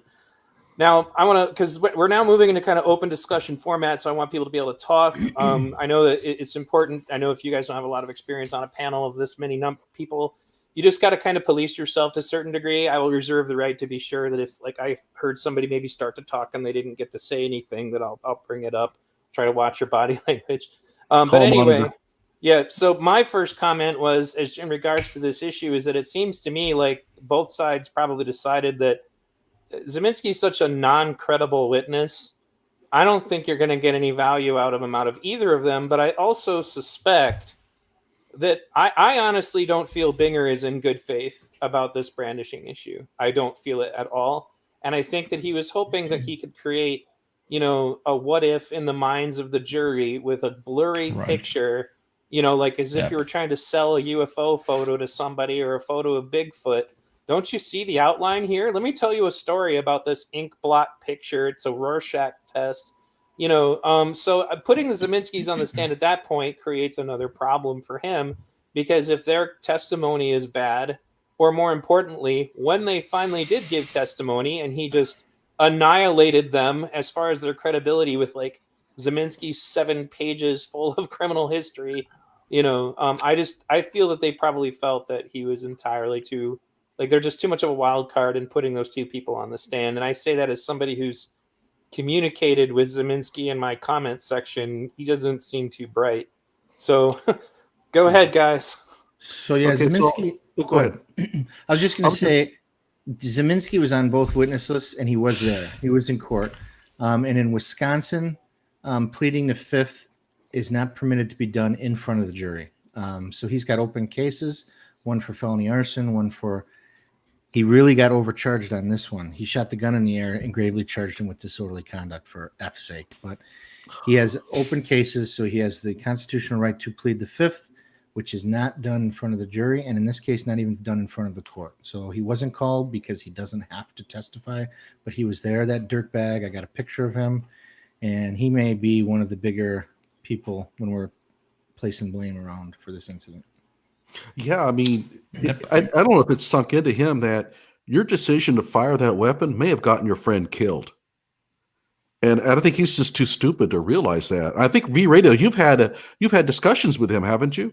Yeah, I mentioned that earlier. I mean, just that he was commenting on my YouTube video, and the main reason I believe it was really him is, aside from the fact that just the stuff he was saying, he was giving me all these details about things going on in his life and his domestic violence charges and stuff like that. I'm like, if this is just some random YouTuber, I don't think he would have made, went through the effort. And then the way he conducted himself and talked about it and all that, it led me to the conclusion. I'm like, nah, and I told my viewers, I'm like, you make your own decision on this, but I got a gut feeling that this is him.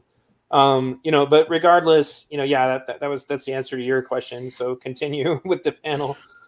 Okay, so here's my take on it. I don't think even if he didn't want to plead the fifth, I don't think the defense wants him up there because he's liable to say anything. I don't think the prosecution wants him up there because he is the perfect embodiment of what the jury hates in terms of destroying that community. So to have that person as your witness, I think the jury would make the connection that the prosecution must be all pro violence and all that kind of stuff. So I just think that both sides really just didn't want him. And to be perfectly honest, like, to me, I think as a jury member, I'd be thinking it says a lot because other than Richie McGinnis, they were the two closest witnesses to the shooting. And the fact that the prosecution didn't even call them up to, give their side of the story as to why Kyle would be guilty, I think that's a pretty damning statement of itself. I mean, if these two were the two closest people to the shooting and they saw Kyle's actions immediately leading up to the shooting, why would the prosecution not call them? Well, there's a Fifth Amendment issue, though. And that's a good point. Yeah. Okay, Paul. Yeah, if I may, I have I love just the double standard when it comes to Kyle and Zeminski from the media, and also the prosecution definitely, and that is that now plenty of people basically are saying, hey, white privilege at its finest, right? When it comes to Kyle, he has the judge on his side, etc. You know what I mean?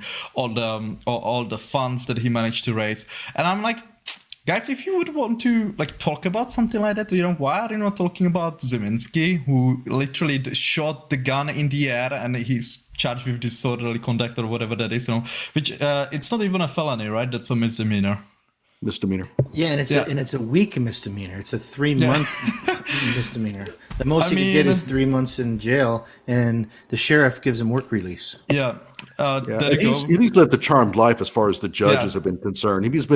He's been nailed for many, many things, and they always seem to give him very little. Yeah, that's been my question from the beginning. Why the hell is he still walking around? How can you be that much of a repeat offender and just be walking around? I'm sorry. Here's the ironic part: is his wife is in prison right now. So, yeah. Listen, his wife, who was present during the riots, was on probation. You can't make this crap up. She was on probation for shoplifting. Since she was with him during the riots, she got her probation revoked. She's now in prison. He shot the gun. She was just filming it like an idiot. She's in prison. He's walking around drinking Four Locos. It doesn't make sense. That is the U.S. justice system. We got more criminals than we can put in prisons. They just walk the streets. And here's the thing is when they charged him, they originally only charged him with disorderly conduct, right? That's it. So then I kept, putting out the stories about why isn't he being charged with more, and then finally they charged him with the felony. So it took public scrutiny for him to even be charged with the felony. They were just going to do a misdemeanor, which would have got pled. He would have got probation. And I mean, the guy's been on probation like 12 times. Probationary needs are long. And a bail jumper, a bunch of bail jumping. Like, what the hell? When do you just stop giving people bail? I don't get it. I just. Oh, and that's the problem here in Kenosha. You got these people who are out on bail 7 times over. It's like eventually DUIs. Oh my gosh, you guys are car driving, drinking, sons of guns out there. If we're going to talk about anybody who should not have been there that night, because that is the charge that people make about Kyle Rittenhouse all the time, Joseph Rosenbaum, there is no reason that he should be a free person like Zeminski. at all. Like no, I'm talking Joseph Rosenbaum, the person who started, started it with Kyle. I know we're talking about Zeminski, but just when it comes to like people who weren't supposed to be there, criminals, and why are they out of jail, Rosenbaum obviously, got his troubles early on in life that we all know they're awful. But he was in a mental hospital because he threatened suicide after, I believe, beating his fiance. Like, how is he not in jail for that? For what reason is there for him to be out in public? That's just insane to me. But again, that's our criminal justice system. Right, and if I may, because now I will be going to Bern and Kevin, because Kevin said that Zeminski is one of the people that deserves a lot more blame than he's receiving, and Bernooski now why Rosenbaum was walking. The party that is not receiving like any at all blame, which is like bonkers to me, is the mental hospital that released Mr. Rosenbaum into Kenosha, because he was somewhere outside of Kenosha, right? And they like, what was the thinking process? Because they called his fiance, oh yeah, we have here your extremely violent fiance, like what meds is he talking? What worked in the past, you know what I mean? Okay, this worked. I don't know, like how did they just take some pills, throw it at him, like and see what sticks, and then oh yeah, let's drive him to this, like a city on fire with shit tons of violence. This violent person, bipolar person, why nobody was like, boss, can we keep him for a night or two, maybe? That's like literally pouring gasoline on fire. And that's the thing, is they didn't even give him any medicine, right? Yeah. Mental health is real. I mean, we all believe that, right? Yeah. Mental health is a real thing that, people need to be treated for. And this guy, you said it pretty well. They literally kicked him out their door, gave him a bus ticket to a town that was on fire. They knew he was violent. They knew he was mentally ill. They don't give him medicines. And they kind of says, hey, go to Kenosha. We want to keep Milwaukee, the murder capital of the country, a little less murdery, I guess. I don't know. If I were to give a guess, I would say that this is without any knowledge of the case, but if I were to say the reason that they didn't keep him, it's probably because he doesn't have any money that they could extract from him. So now, I think there was a was there COVID more excuse points on at this? the Go ahead, time. Johnny. Go ahead. I think there was a COVID excuse that was given out early. I have no idea if it's credible, but that's what I heard. Somebody was pregnant. I know that. Yeah. Spiraling back to Zeminski, can you clarify about the charges? Because I know that originally he was charged with a gun charge for firing the gun, and then that was dropped. And then there was an arson charge that was brought in with a disorderly conduct with a weapon, but the criminal complaint mentions nothing about a firearm. Can you clarify that for us? So yeah, I watched your video. It's probably wrong. I was trying to. I think I sent you an email, or I intended to, but so you and I don't blame you for getting it wrong because it's confusing. So what happened was they charged him with disorderly conduct. That's all, right? Okay. Then at one of the hearings, Binger says, Judge, we're going to be moving to dismiss this because we're filing new charges that contain a felony. So they dismissed the original charge. Then they refiled that charge along with a felony. So the disorderly conduct for firing a gun in the air, although was dismissed, it was then recharged. Same facts. So right now I'm looking online. He has three charges open: a felony I, which is the lowest felony. I think it's maybe 3 years in prison most. Arson of property other than building, disorderly conduct with the use of a dangerous weapon enhancement, and obstruction of an officer. I believe, since this is a Schrader case, after hearing all this crap about Zeminski being a scumbag, I would not be surprised if Schrader maxes him out. And if he's maxed out, he'll get some prison, and that would be a beautiful thing because that's where he belongs, is in prison. And Schroeder's kind of called the hanging judge, isn't he? Isn't he kind of considered tough? Very, very fair in the courtroom. Always very fair to both sides. But once they get you guilty, he throws the book right at your face. Okay, so we can say with pretty good certainty that Zeminski is being charged for the gun charge of firing it. Okay, I got to do some apologies on mine, but it's not my fault. I have just found out that from this last year, that the writing is extraordinarily sloppy in this legal stuff. You know, I mean, to have a criminal complaint and not mention a firearm, even though it's supposedly a firing of a firearm that causes it, it's just really confusing. So we it's go not my back fault. to that. It's laziness. Yeah. You know, they copy and paste from the police report to the criminal complaint. So the question that has been highlighted is also in line with the question from my chat from somebody named Iva. And I guess it's a question that you said you've been in the courtroom. I think it's interesting that Zeminski showed his freaking face there. I wasn't aware of that. But, you know, Iva's version of it is, since your guest has been in the courtroom the whole time, what is your opinion or take on the feel of the jury? So the jury is a fairly old jury. So I'm 37, and I think there's one or two people that are my age or a little younger, and the rest are in their 50s, 60s, and 70s. Okay, so hopefully that brings with them some wisdom, right? There's one Hispanic male. Other than that, they're all white. And, you know, I'm an investigator, so I pick up things and analyze things that other people might think I'm crazy. But out of the 18 jurors, only 4 of them have been wearing a mask. So I'd like to think that those not wearing a mask are more on the right, and those wearing a mask are more on the left. So, I mean, that's just one little piece of evidence, and it could go either way. But, you know, usually, you know, I'm vaccinated. So, you know, I got the Dollar General one, the Johnson & Johnson. So I guess I'm supposed to have my period or something. But you'll become a real woman now. You know, I'm vaccinated because I trust Americans who do this science stuff.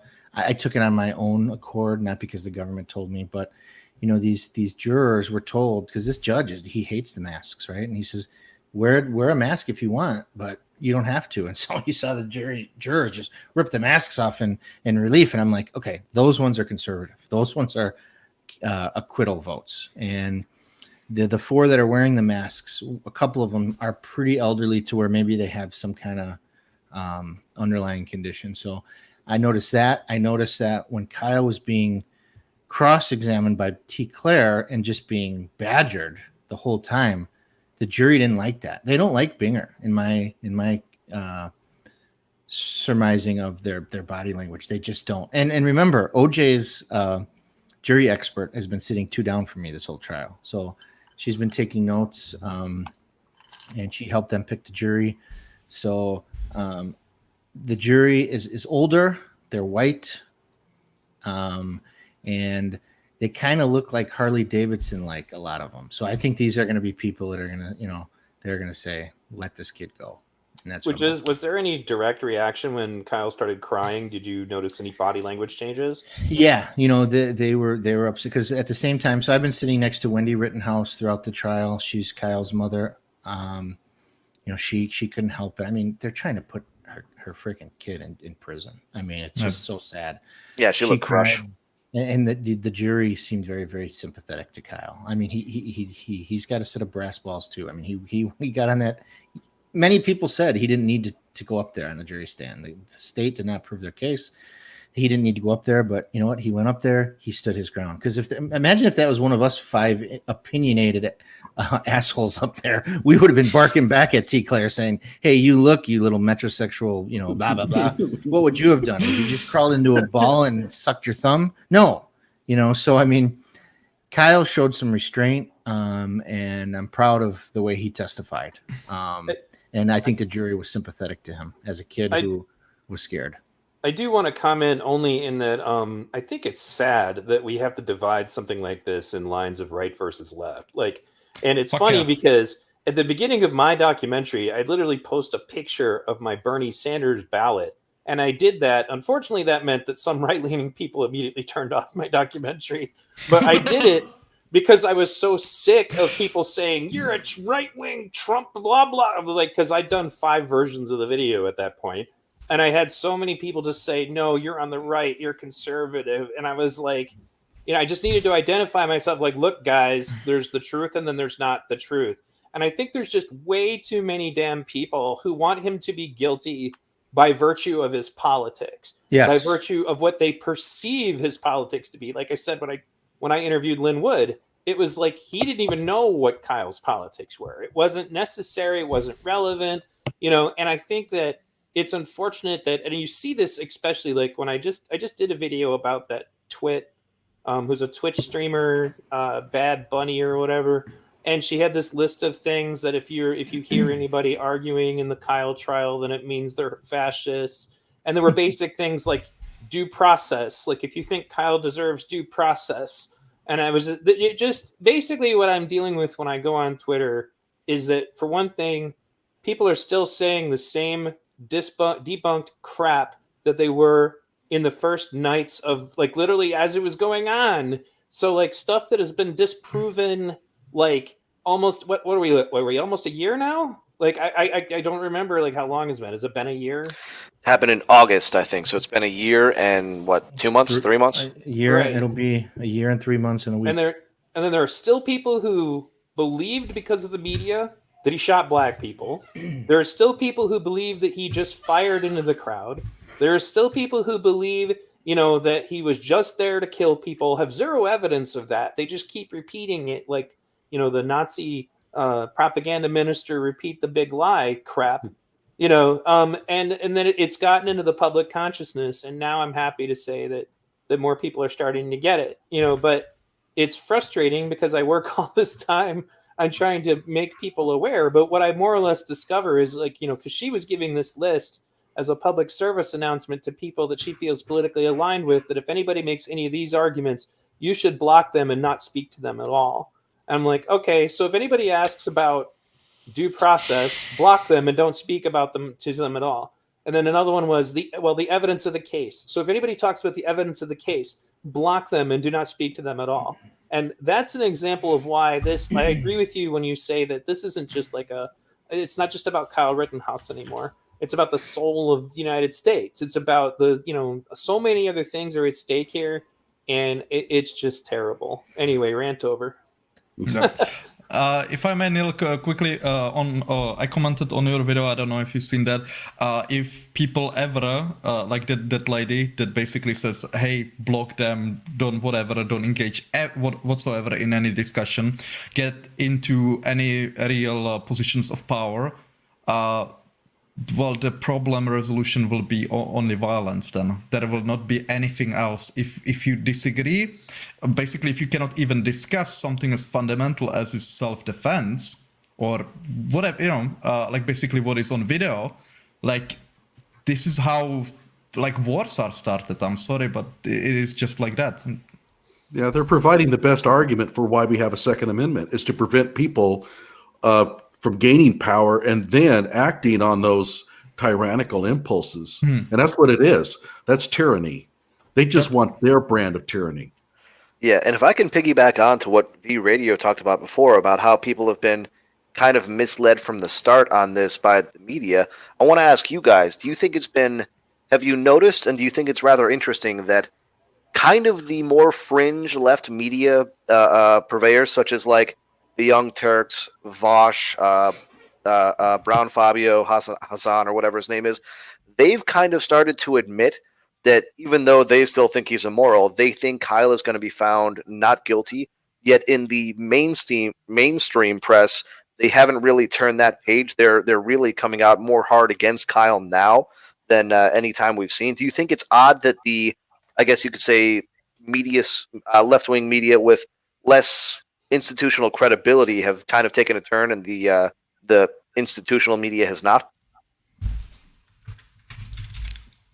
Paul, someone want to take it? I apologize. Coalesce your question one more time. I had to do something. I'm sorry. Go ahead. It seems like the non-institutional left-wing media has really taken a turn on how they view this case. For instance, Vosh, Hassan Piker, TYT, right, they've gone from guilty to, okay, he's probably not guilty, but still morally wrong. Meanwhile, in the mainstream, it seems like they're pushing the guilty stuff more than ever. What do you think the reasoning is for that? Well, let me type in, just because I'm probably the only like left-leaning person on the stream. Whoa, Paul looks like, what? like, No, but that's the- really- Now he's mad. Oh, okay. So, well, Paul can give the Czechoslovakian version of it, but I Now guess he's really mad.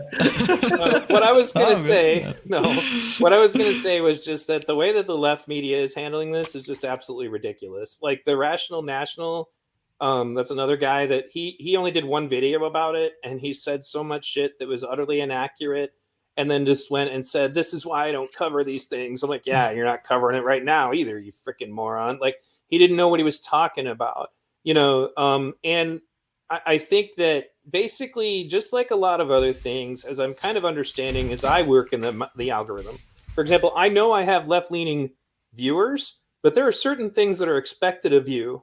Like that's why the way my approach to things in this show is like, you're not going to agree with everything I say, and if you don't like it, go somewhere else. So I end up with, ironically, plenty of right-wing viewers too, probably more. I mean, if I polled them, it would probably be more.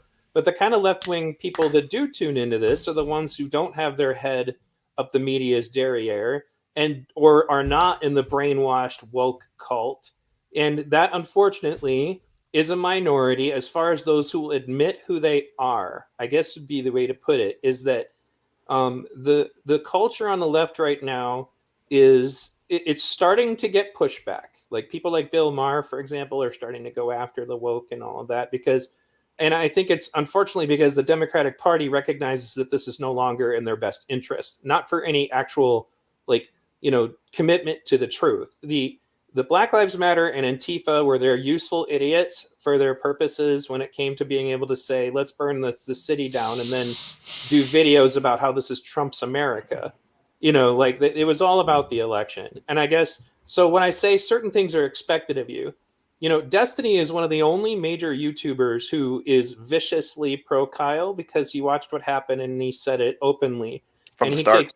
He takes crap for it. But he just is fearless about it and gives it right back. And that's the way I handled it too. And I think that for me, from my perspective, it does the left no good at all to constantly lie in easily verifiable ways. It doesn't help the left whatsoever. People like Vosh, people like the Serfs, people like Sam Cedar, who just line up, and the Young Turks is basically just the Fox News of the progressive movement. They craft a narrative because they think that's what people want to hear. And that's what was going on. It's what the mainstream media already does. And unfortunately, it's what YouTube media is doing as well. And I accept the fact that that means that my subscriber list is going to be smaller. But most of these people, a lot of them are extremely money oriented. And if you, in an emotional situation like this, if Vosh says something stupid about Kyle Rittenhouse and gets himself a $50 super chat, then that's his motive. It's not even in their best interest, basically, to tell the truth in this subject because the audience on the left that is willing to openly support the truth in this subject is very small.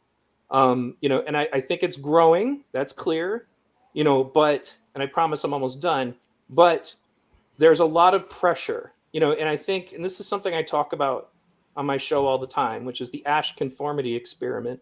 Is an experiment that you can do where one person is actually the person that the test is being done on, and everyone else in the room is asked questions and is giving the wrong answer. And you don't know this, but the rest of them are all paid actors.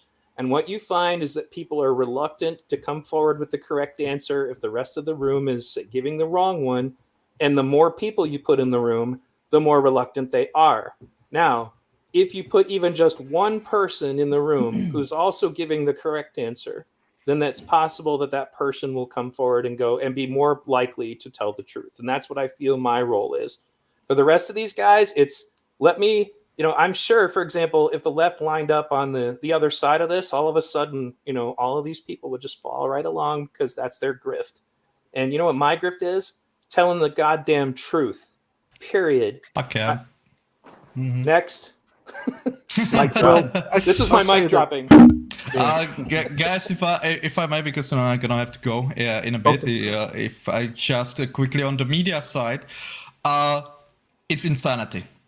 Like to me, I'm sorry. I like I cannot imagine that in my country there would be such a lie, like so easily to disprove and stuff like that, and so common, to a point where it's clearly not a mistake. It's even past negligence at this point. It's like a downright lie. And I just can't imagine that. And I mentioned it already a few times. We have actually, unlike UNGs, we have regulatory bodies that regulate media. When they lie, when they, for example, use unethical methods and stuff like that, that they slap them over the fingers and say, no, you cannot do that.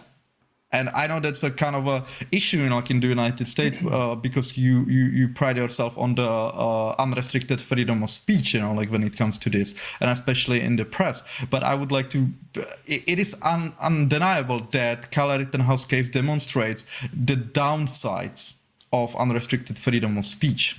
If it's worth it or not worth it, hey, that's up to you. But these are definitely downsides. That's undeniable. And if I may, just because, as I said, I'm gonna go in a bit. We have here some person in the chat. He wrote this, that we don't have militias in Europe, and that because America is backwards. Mate, let me tell you, how it would look in Europe if what was happening in Kenosha would be happening here. And that is that cities were, the city was burning, the police stood back. Either they didn't have enough manpower or they were ordered for political reasons to stand back. Hey, you have still a city on fire. We would organize into groups. We would be far more active than what was happening in Kenosha with the armed citizens. They were just standing in around businesses and being as a deterrent. No, we would actively go out there, be looking for the arsonists, tell them to stop. If they would not stop, we would go in and try to restrain them. If they would fight, we would overcome that. If they would have buddies, then it's time for broken bones and spilled blood. But that's their choice, not ours, because we don't want our city burned to the ground, and we perceive the city burning as the initial act of aggression. So that is my. And by the way, if you doubt this, ask yourself a question. I was asking in one of my videos, if you would have a tribal society, like for example on Papua New Guinea, do you think the people would just stand back as you are burning their huts? Like seriously? Good point. Even an anarcho-communist society would not tolerate people showing up and destroying their city. That's just ridiculous. Go ahead. Sorry. Yeah, no, guys, I'm gonna go because it's 10 p.m. I don't like here. How about a quick plug for your own channel? Yeah. So, guys, if you are interested in this, line of thinking and in the content that I produce, you can find it on YouTube or on Twitter under the name Logical Checkmate. For those of you who do not know, I am from Czech Republic, and I'm very much interested in the Kyle Rittenhouse saga for many, many reasons. Yeah. So, yeah, if you want, you can search me up, and I'll be glad to see some new subscribers, new faces, and let's discuss this. By the way, if we have some anti-Kyles, people who think, Kyle Rittenhouse is guilty or whatever, I would like to discuss with you on camera if anyone's interested. But for some reason, there are no takers for over a year. I wonder why. Now, real quickly before you leave, can you tell them all what to do to the like button? Yeah, smack that bitch. Give it a good smack, a very hard smack. Okay then, boys. Have all a good right. one, and take care. Thanks for joining. Nice to meet you, buddy. Take care, Paul. Okay, so I would like to talk a bit about what I have experienced in terms of how the media has approached this case. My main concern was not so much the reporters, but the little guest lawyer, attorney, analysts. Oh my God, where do they get this? I cannot imagine why a defense attorney being asked for their impressions on the Kyle Rittenhouse case would side with the prosecution and basically say, well, this kid's guilty. You're a defense attorney, right? Isn't it your professional career to craft defensive strategies and expose the evidence for your clients? So Who would want to hire somebody like that? So they always have these shows, they have these panels, they bring in these lawyers. A lot of them are civil rights lawyers. In fact, almost all of them are, even though this is a murder case involving self-defense and gun laws, and they bring in time after time attorneys who specialize in civil defense litigation. And I've said it before, if you're a lawyer and you're not a criminal lawyer and you don't work on self-defense cases, you're not an expert. Your legal background is worthless. And in fact, I would take a CCW holder, their opinions on a case like this over yours. But they bring them in. Oh, go ahead. Go ahead. I'll just say they bring them in and they know they're going to get a very anti-Kyle take on the issue, and that's why they do it. Go ahead. Sorry. No, I was just going to add to what you said and then make sure that we get Kevin talking again because he hasn't spoken for a bit, was that they also don't realize the sheer irresponsibility of shaping the perceptions of this case and how it is being handled in a negative way. Like that Kevin Glowicki guy called me out because he felt that I irresponsibly shared that video of that guy Cortez Rice saying things about taking pictures of jurors, and and he's like, you're switching a narrative that's going to lead to people being angry, and I was like, okay, well, this guy doing that is what's going to get people to freak out, and I didn't he interview that guy on his YouTube? Yeah, he did. And it went just as bad as you can probably imagine. Sure. But my point is just that, it's sheer irresponsibility. Who's going to because at the same time, Kevin Glowicki is talking crap about the judge. So if we keep emphasizing that the judge is this horrible, evil, racist person, if anything's going to incite riots, well, the right hasn't really been doing a whole lot of rioting. The left will be like, racist judge isn't giving us, and then they'll be out burning stuff. And that's not going to be my fault. That's going to be theirs. Anyway, go ahead, Kevin.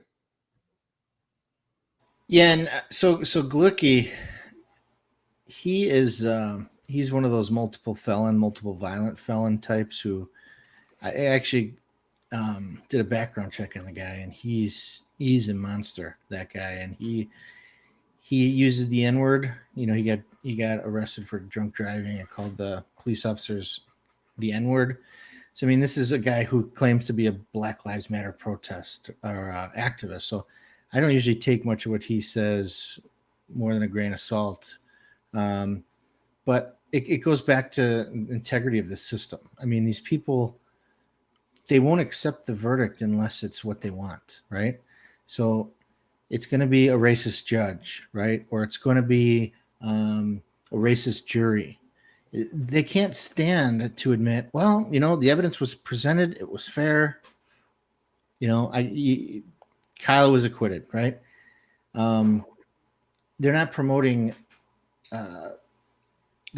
faith in the system, right? And this is not a perfect system, but it's the best in the world, right? I mean, we can all agree on that. I mean, some countries, they don't have it as good as we do, and this is going to be the definition of how the system can work. When you're the state, you have unlimited resources. You have unlimited investigators, police. You have unlimited funds for experts. When you're the defendant, you have very limited resources. In this case, David and Goliath mentality was kind of offset because millions of patriots donated to Kyle's defense fund. But imagine if he didn't have those resources. Maybe he couldn't win this case. I mean, his lawyers are sharp, but I will say, it's like with gambling. I'd rather be lucky than good any day. Well, in this case, the facts are all on Kyle's side. All of the evidence points to a Kyle acquittal. So really, you could put any attorney up there and you should be able to get good results. But these are sharp attorneys. So when you have the facts on your side, you have sharp attorneys, it increases your likelihood of success. But you're going to have the Kevin Glowicki types and the BLMs that are going to say, well, it's because of the racist judge or it's because of X, Y, and Z. Well, no, the system worked how it's supposed to work, right? I think OJ did it, but he was acquitted. We have to just accept that And you know what? Karma got to him, and he ended up doing some prison time anyways, right? It's just, you know, these people that, you know, won't accept anything except what they want, they drive me nuts, you know? Well, and it kind of the whole thing about that, like it's funny you bring up OJ because that's a good example, but it's also like I think that they need to recognize that this is not this is not a race issue; it's a class issue.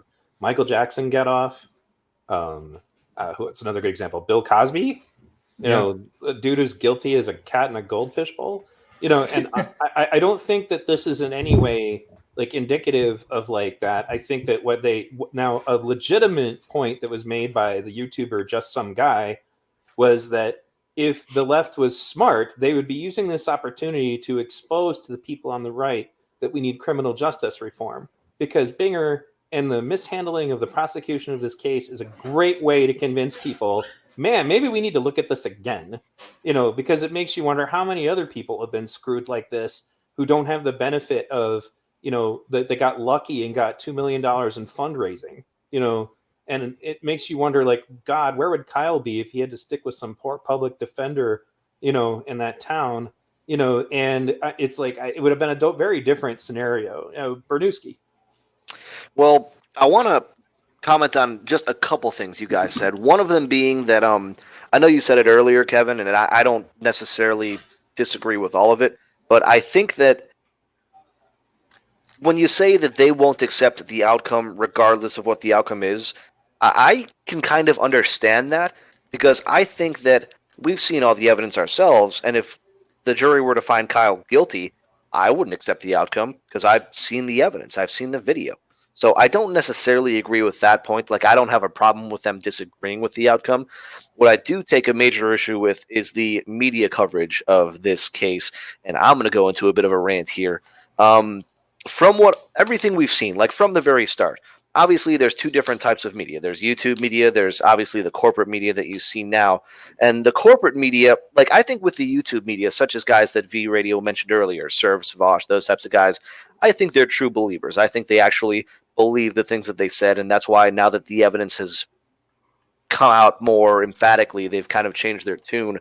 With the corporate media, people such as CNN, MSNBC, they're really pushing three different talking points right now. One of them is just straight up lying about the case or lying by omission. I don't know if you guys saw this the other day. Joe Scarborough was talking about the case. He said that Kyle Rittenhouse fired like 60 shots that night. Did you see that? No, I didn't. Not kidding. He said on his show that he fired 60 shots. He had Claire McCaskill on if you want to view the video on YouTube, and she didn't know anything about the case either. So that's just some insanity that the media is doing now. I mean, obviously the cross state lines with an AR-15. The View said that the other day, and I know they're not news, but they do have millions of, you know, listeners, like, you know, housewives and that sort of stuff every day. They keep on repeating these lies about the case, and that is to confuse the issue, obviously. So another tactic. 60 rounds, like a Rambo 80s movie. Yeah. That's what Scarborough said. He said Kyle shot like 60 rounds that night or something like that. It was insane. I couldn't believe it. And all the comments, speaking of taking away the dislike button, all the comments, that video was disliked to all hell, just because people were like, are you effing kidding me? But that being said, the second thing they're doing is they're straight up going to smear the judge. They're going after the judge hard. It's basically like they don't even argue the point anymore. They just say straight up, yes, the judge is clearly biased. Yes, the judge is biased. Yes, the judge is a joke. Like, they've skipped past any evidence of that. They're just saying, yep, judge is biased. Judge is uncanny. The guest on, I think it may have been Don Lemon show on CNN, Bakari Sellers, actually said that the judge has been outrageous and that he's basically applying for a job at Fox News after this. So they've been completely going after the judge 100%. And the third talking point they're really taking is chalking this up to vigilantism. Like, you saw Don Lemon the other night make the point, you know, what would America look like if people just found that they needed to protect their streets, to protect their town, protect their country. Personally, I think that's a great thing. But it's been mentioned on CNN. It's MSNBC's main talking point is that this is about vigilantism. They put an article out about it. Chris Hayes has put out that this is story of vigilantism and whether we're going to allow vigilantism in the United States. Joy Reid, who's a psycho, obviously said that as well and added her little racial bias into it. So those are really the biggest talking points that they're using in order to try and just taint this case in a negative light because they know what the outcome is going to be. And really, I think their goals for this are, one, they're news networks. They want more riots. They want more to report on. They're trying to stoke these riots by making people angry about the verdict, how that's going to be not guilty. And secondly, I think a lot of them, as we've all kind of pointed out, this is now a political trial. It is not just about pride. I don't necessarily agree with that, but I think it's also because someone stated before, I don't remember who, that they want to punish Kyle because of his ideology. And for the media, them painting the trial this way, them painting Kyle as a white supremacist, active shooter and all that stuff, that is to give him extrajudicial punishment because they know that the justice system is going to find him innocent. So they want to try and wreck his life any way they can without the rule of law being on their side. So that's kind of my view on this whole thing. The Joe Scarborough thing the other night, I couldn't help but laugh when he said it, but they've just been so outrageous about this whole thing. And I noticed earlier, there are going to be some videos out later today about all the media lies about this case. I couldn't even put a count on it. Like, I can't imagine how many times they've lied about this case. And we all know what the lies are because we hear them all the time and we debunk them all the time, but people still believe them. And some of them, she's a really good looking girl from the Young Turks. I forget her name, but she actually, Anna? gosh, No. she just said Emma something Vigland? she said something about, look, I said this before and I was wrong. Oh yeah, that was something Anna about- Kasparian. That was Anna Kasparian. Yes, I mean you gotta give credit where it's due. But back to accepting the verdict, and I think that we agree, but the definition of accepting the verdict. If Kyle is acquitted, the left will probably ask for, I don't know, the Justice Department then to charge him, or they'll look for an end around, right? Whereas if Kyle is convicted, those of us sitting here will want to go through the process that's designed. Let's start the appeal. How do we get in front of the appellate court? So we're not going to be advocating for somebody to bust this kid out of jail and let's go sneak him to Mexico. So yeah, I want to. Not yet. There is no verdict in my mind other than not guilty. That is correct. Period. So I won't accept it, but I'll live with it because I have to. Because we don't have anarchy in this country. We have to abide by what the results are, even if we don't like them. So that's what I meant by accept the verdict. Whereas the left, like I said, they'll start a change.org petition. Dear Biden, put Kyle in jail. The judge was racist. He belonged. That's the kind of thing I'm talking about. So, well, we got another. Go ahead, finish. Oh, I was just going to say, Ripley joined in, and he kind of reminded me of something I wanted to say. The one advantage, or I should say, the one distinction between the anti-Kyle and the pro-Kyle camp is the pro-Kyle camp is comprising of a lot of people who spend a lot of time digging through research, posting, trying to understand what happened. On the other side, they don't do anything of the sort. It's all based on what they see on Twitter, what they heard from the local talking heads. And is the contrast as stark to me as it is to you guys? Is that kind of right? Because Ripley reminds me, he's a guy who's just poured his heart into this case. He's really dived deep, but there's a whole bunch of us that have done this. I don't see anybody on the anti-Kyle side doing anything like this. No, not with any. No, definitely not. Well, I guess like Kevin Glowicki seems to think he is, but he's the only one I've talked to on the left who thinks he's kind of doing any investigative journalism. But the rest of them are just repeating what people want to hear. And, and he's repeating what he wants to believe is more or less what I gathered out of it. Like I was watching one of his streams and he literally just melted down and started crying. And I believe it's legit. I honestly believe that he was in fact traumatized because he saw Gage Grosskreutz get shot and like that affected him, like seeing the blood and all that. Not everybody can handle that. But as a consequence of that now, because this is something I said earlier, is that I think that the left's problem here, as far as the far left, is that they got their asses kicked somebody finally stood up and prevented them from burning a city. And as a consequence, they're taking it personally because they lost, and as a result, this is personal for them for that reason, and that's where the Antifa types and the militant BLM types are on this situation. So I do want to, there's another question here. Jezebels says, in all seriousness, what can be done legally towards the media being held accountable for their lies? Now, I want to weigh in on this real quick. If I had any regrets about Lynn Wood not being involved in this case anymore, if Lynn Wood was still on this case, Kyle Rittenhouse would own the Young Turks. You can sue these people for defamation. Lynn Wood proved that. Now, Lynn has kind of gone a little eccentric. I'm going to be polite because he was very nice to me, and I don't, he was, and a lot of my viewers are still into him. But some defamation lawyer should already be making their cases right now. You can sue these people. I want to give a brief history lesson on how we got here.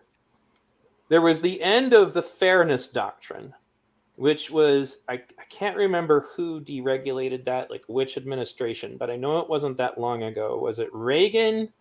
Was it Clinton? I can't remember.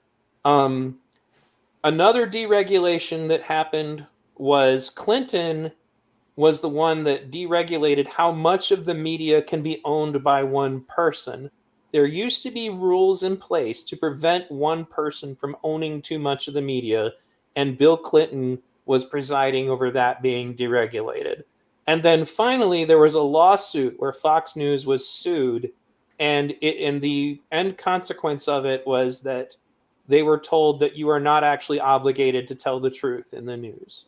So the only recourse at that point is the following. One, if you don't like what the media is doing, support independent media. It doesn't have to be anybody on this call. I even go out of my way to get exposure to people that I don't agree with, because at the end of the day, I'd still rather deal with, a leftist who perhaps doesn't agree with me about riots, or a conservative, who doesn't agree with me about a lot of other things. I'd rather that if there are conservatives out there looking for alternative media, that they go to somebody like that than to be listening to Fox News. And the same thing is, I don't want anybody listening to MSNBC. It's a trash network. It's garbage, and so if you don't like what's going on in the media, you need to support the alternative, because as you can see, the algorithm doesn't like us. There is an attempt slowly for them starting to try to figure out how to minimize the voices of people like us. And as a consequence, for example, to do the stuff that I do, I am not going to get monetized. I was monetized for like 4 days because there's no way they're going to monetize me. And, so that's the first step. The second step is help ruin the reputation of the mainstream media. Come forward yourself, because unfortunately what it comes down to is their motive for doing all this is what makes them money. And if they stop making money because of their lies, and if the public perception of mainstream media is destroyed, then they don't have any choice but to change their tune. There was a time in this country when the media competed over, I'm telling the truth, I'm credible, I'm more credible than anyone else, and I have the most, accurate news, and I correct myself if I was wrong. That used to be what journalism was. We will compete at being the best truth seekers there are. That does not exist in this country anymore. The news is about as real as the WWE is real wrestling. Next. What? Kevin, anything you'd like to add on that? Somebody mentioned vigilantism, and I just typed it in the dictionary, Oxford. A member of a self-appointed group of citizens who will undertake law enforcement in their community without legal authority, typically because the legal agencies are thought to be inadequate.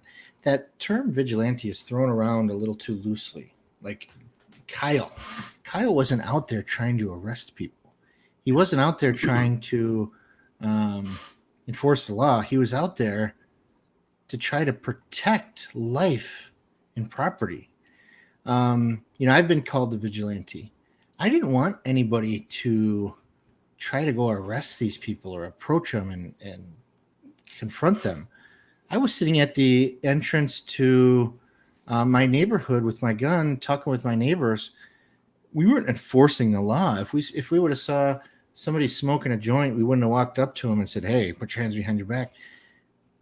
To defend oneself or defend one's family or neighborhood or home or business, there's nothing that aligns with the word vigilantism. So I hate how it's thrown around so wildly by the media. There's nothing vigilantism about a city burning and people saying we're not going to let it burn. It's like, that's just not what it is, and especially when the police are outnumbered and the government cannot provide for our safety. So I think that's just something to get on the record. Another thing we need to investigate, which I'm going to look, it's going to be tough, but Gage, remember Gage kept posting a screenshot of his concealed carry license? Yeah. So that one didn't expire until, help me, 2023 or something? Mm-hmm. So this is the thing. I can't remember it, but yet it's been revealed during the trial that it's not valid. But that's what we have to look at, because he said Binger says it was expired, correct? And he said yes. Then he said, "Did you renew it?" And he said no.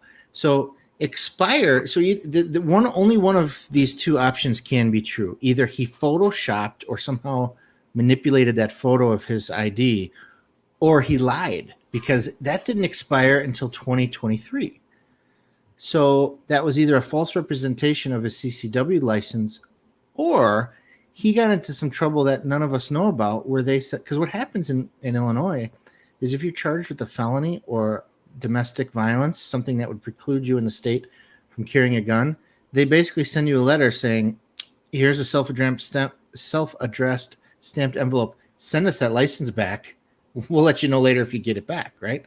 So we got to find out if he photoshopped that, which is a crime, right? That's a crime. Or we need to find out if Binger was being disingenuous by saying, oh, it expired. Because if he got in some kind of trouble out of state or somewhere where we can't pin him to it, and he lied under oath, that's something big, because those two can't be true.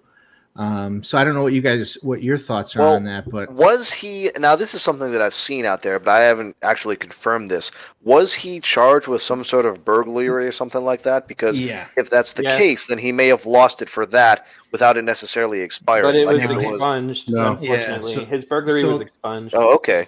So the only reason I don't think it was. So it's tough. So the only way I was able to get the criminal complaint of him, it is a fact that he was charged with felony burglary. We know that is what we know for sure. And the only reason I was able to get that criminal complaint is because he had co-defendants who were also charged, who their court records were not expunged. So, they were all charged as party to a crime, right? So I have his criminal complaint. We know he was charged with felony burglary.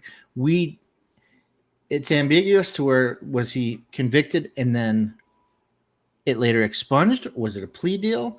Was it convicted and still remains of record and unreversed? We don't know. And the prosecutor certainly doesn't care, because it just hurts their case. But what do you think, Johnny? My understanding of it was a plea deal. But then again, I may have it wrong.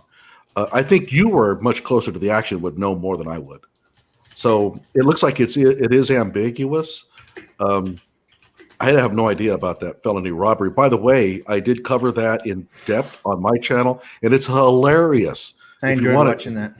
Oh, the criminal complaint, it is so funny because he's lying to the police and they're trying to drag stuff out of him. It's great fun. And didn't they have him arrange like a call to one of his co-defendants? Yeah.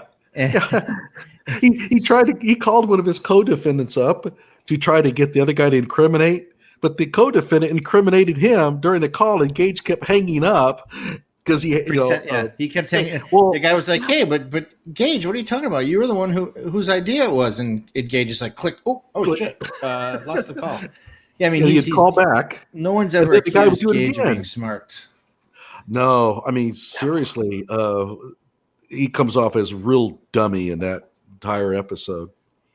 Streamers, make sure that you're monitoring your own chat so that we can also take questions from. I want to follow up on your talk about vigilantism. That is a word that has really bothered me for the same reasons. People don't understand what that means. And even the title of that one article by Paige Williams, Kyle Rittenhouse, American Vigilante. By the way, she never called me. So she didn't even interview me. she is a total snake, and not enough ire has been directed at her for what has happened here. But she wrote an extraordinarily biased article, and of course, when the title is American Vigilante, you get the impression that it's not going to be real fair to Kyle. So a vigilante, as you're right, is a person who's taking over the functions of a government body, acting as private security, even if you are not necessarily legally allowed to or whatever. That's not vigilantism. It's just a person going out in the streets trying to prevent bad things from happening. If he starts arresting people, okay, maybe, because you could apply a citizen's arrest. That doesn't make you a vigilante either. So the term has no real legal meaning, but it certainly does not apply to Kyle Rittenhouse. Well, I think the reason that they're using it is basically just as a way to dishonestly frame it so that they can, I mean, let's be honest, it's the media who's doing this. The media wants to protect the protesters and rioters who they sided with for the whole summer. So them calling the people who are standing up to them vigilantes is a way to frame it that, oh no, leave the protesters and rioters alone. Like that's the way that I view it anyways. Mm-hmm. So did you have any questions from your audience, Johnny? No, I don't really read too well. Oh, My you haven't been eyesight's not monitoring just it? good, Oh, that's no problem. Well, I will say questions that I still have that have yet to be answered is are we ever going to find out who fired those other shots from a rifle?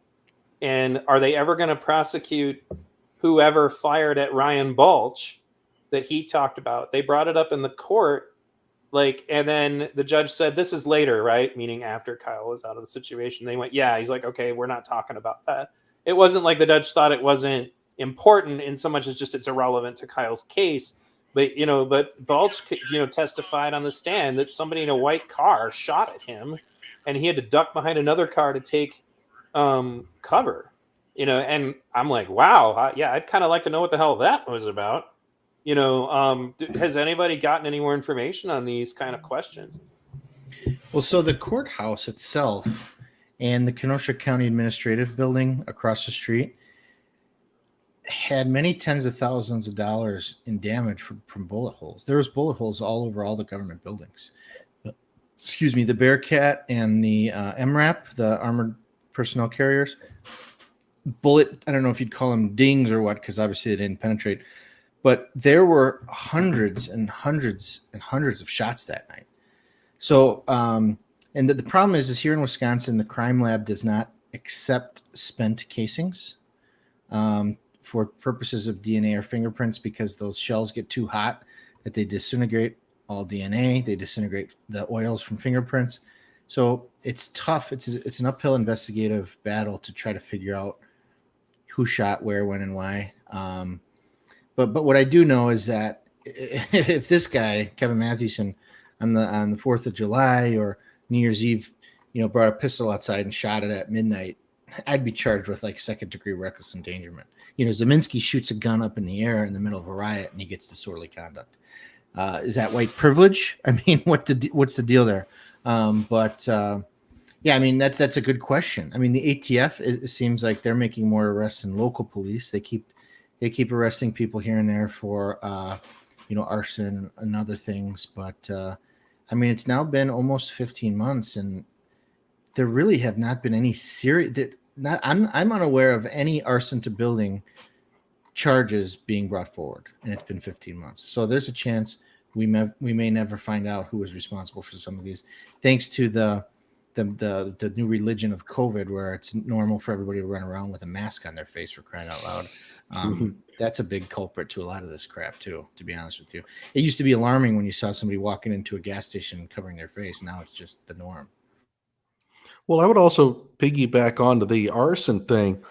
Zeminski is facing arson charges, and the prosecutor is Binger, and the judge is Schroeder. And the thing about it that's funny is the prosecutor was trying to diminish the evils of arson during Kyle's trial.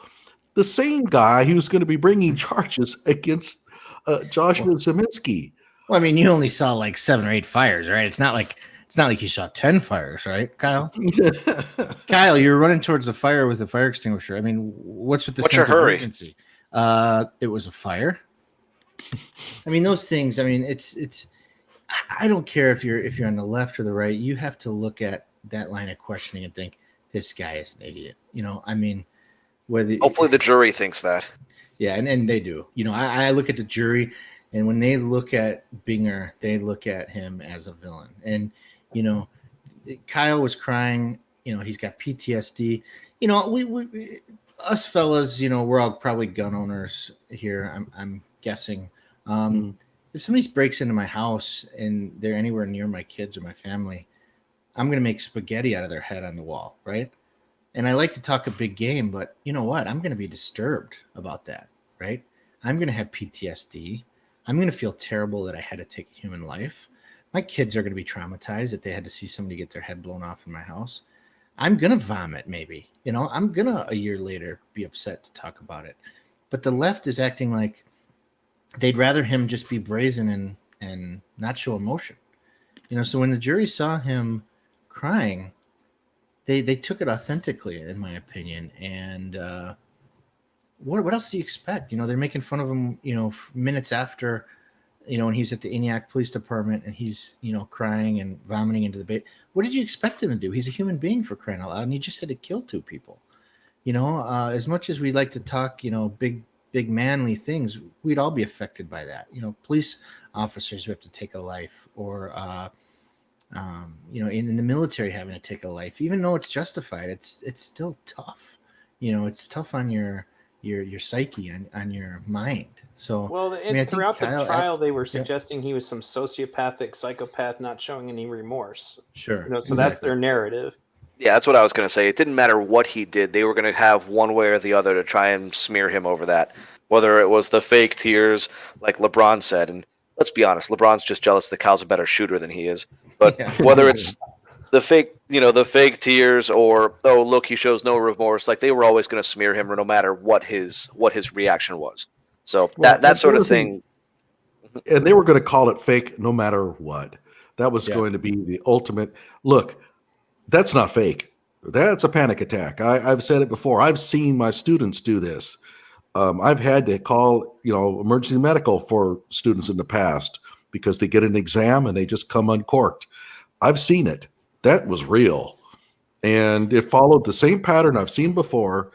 And the idea of people getting up there and making fun of him, this is coming from the left. I thought that the left was supposed to be like in tune with the human emotion, understanding of sociology and psychology, all those great things they always portray themselves on. Now they got an 18-year-old kid having a panic attack, and what do? They make fun of him. And they talk about how fake it is. It didn't matter if he cried, they're going to attack him for pretending. If he didn't cry, they'd attack him for not being sensitive. You can't win with. It's because of the witch hunt. It's a witch hunt. It's the same religious persecution mentality, and I've been comparing it to that for a long time. And I actually studied religious persecution at one point in my life, and that's exactly what it is. There is no correct answer. You know, we're going to test the witch. This is how we're going to test her. We're going to tie her hands and her legs behind her back and throw her in the water. If she sinks and drowns, at least her soul is with God. If she floats, then she's obviously in league with Lucifer, and we need to burn her to death. That's the kind of mentality that they have. Now, Johnny, I want to ask you a quick technical question because I guess you're hosting it. Do you see that I added a thing that you can share screen? It's like a picture of Twitter. Let's see here. Where would it be? In their lower left-hand corner. Oh, okay. Yeah, add to stream. Want me to hit do that, and then that'll allow me to share this video. So I wanted to ask you about this because this was tweeted a long time ago, and I just stumbled across it again because this was actually around the night in question. But this is Black Lives Matter protesters or Antifa protesters or both, and you're going to find somebody brandishing specifically an AR-15 and lining up like he's going to shoot cops if they come out of those Bearcat, and then eventually turning around and firing at it. So I'm going to go ahead and play this, and I want to see what you guys all think. Can you all see it? Yep, I can see it. Oh, they're gonna shoot the gas out the top. Kick that shit back. Look at him. What's he doing? You're fucking coward. Man, would I love to have a rubber bullet gun or a tear gas container. There's another guy with a rifle right there. Gas! Gas! Gas! They're shouting gas. Where is the gas? It hasn't They're about happened to. yet. They're getting out! They're going to deploy. They're getting out. Like, that dude literally just lined up in front of the door of that Bearcat. Like, what did he think he was going to do? Take pot shots at the cops coming out of the Bearcat? Yeah, I mean, I'll be the first to say I shouldn't be trusted with a rubber bullet gun or tear gas because I'd hit every one of those idiots with a rubber bullet. Oh wait, that's other acts evidence, Kevin. We've got you now. Now watch this dude with the Binger, call AR Binger. with the long hair because he's eventually going to take a shot at this Bearcat. They all have gas masks on. Get ready. Gas masks on. F around and find out, right? Mm-hmm. Well, and the cops are just trying to get out of here. They're blocking the Bearcat.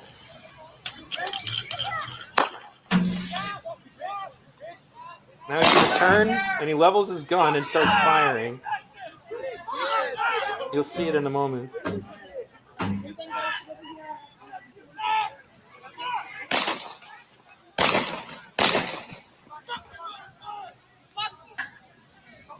There he is. So that guy was shooting at the Bearcat? Yeah. That's an insanely stupid thing to do. I mean, those things I think are meant to deflect bullets, so he could have easily hit someone else doing that And what on a ricochet. What T. Claire said during trial, which made me really disgusted, is he said something like, "Oh, and you saw some people shooting at the Bearcat and throwing concrete. Oh, well, they're protected inside there, so it doesn't really matter." What? Shooting at a police officer? I don't care if they have 8 inches of bulletproof glass in between them and the shooter. You don't shoot at a cop no matter what, and it's always dangerous to fire a gun. Period. Well, and okay, so peaceful protest, guys. Nobody should have shown up with a gun to that peaceful protest. Yeah, it's weird. I didn't see that on CNN while it was happening. Well, no, definitely not. And Andy No tweeted it, and he's also kind of a grifter in his own way. But it doesn't change the fact that was actually taken, by the way, with Drew Hernandez's secret camera. He would dress up as Antifa, disguise himself, and that's why he got that footage. This is what they do when the cameras are not rolling. If there was somebody filming, there was somebody taking pictures. But the problem with the picture thing is Antifa has their own media, who take pictures of stuff selectively. So, like, for example, Unicorn Riot.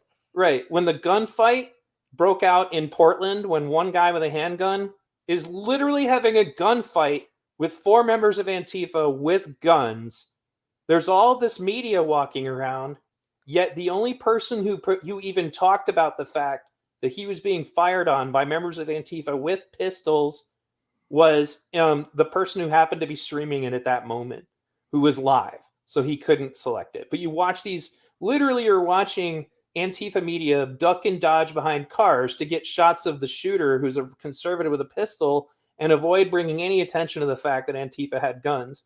And so this is the rest of why I wanted to play this was that, well, he had a rifle. What was he got that gun for? Why is he coming to a protest? Why would anybody arm themselves and go to a protest? I mean, this isn't even talking about the guy I call Ice Cube who racked his pistol like he thought he was a threat to somebody when they were facing off over the dumpster fire. That's a different guy. They were saying, well, they had pistols. Okay, well, here you got it. 2 dudes with an AR-15 who were facing off with the cops. And like, again, like I go back to that part where he lines up in front of the door. Like, what did he think he was going to do? Like, because they're like, okay, they're coming out. Like, let me see if I can go back to just that part. Yeah, because he stood in front of the door with his rifle. Oh, yeah, okay, this is a little further. But, like, you watch him walk up. He's all, like, low ready stance, like he's waiting for them to pop out of that door. Like, what do you think you're going to do? And again, don't forget, these are peaceful protesters and, no, like, outward help should have ever shown up to challenge them. They put themselves in that situation. It's their fault. And they didn't even belong there. Okay, so does this guy belong there? Does that person live in Kenosha? may or may What? not. Why is the ATF not putting out a video? Hey, do you know this douchebag? If so, call 1-800 ATF. I Did don't say know. Antifa? I meant ATF. If Yeah.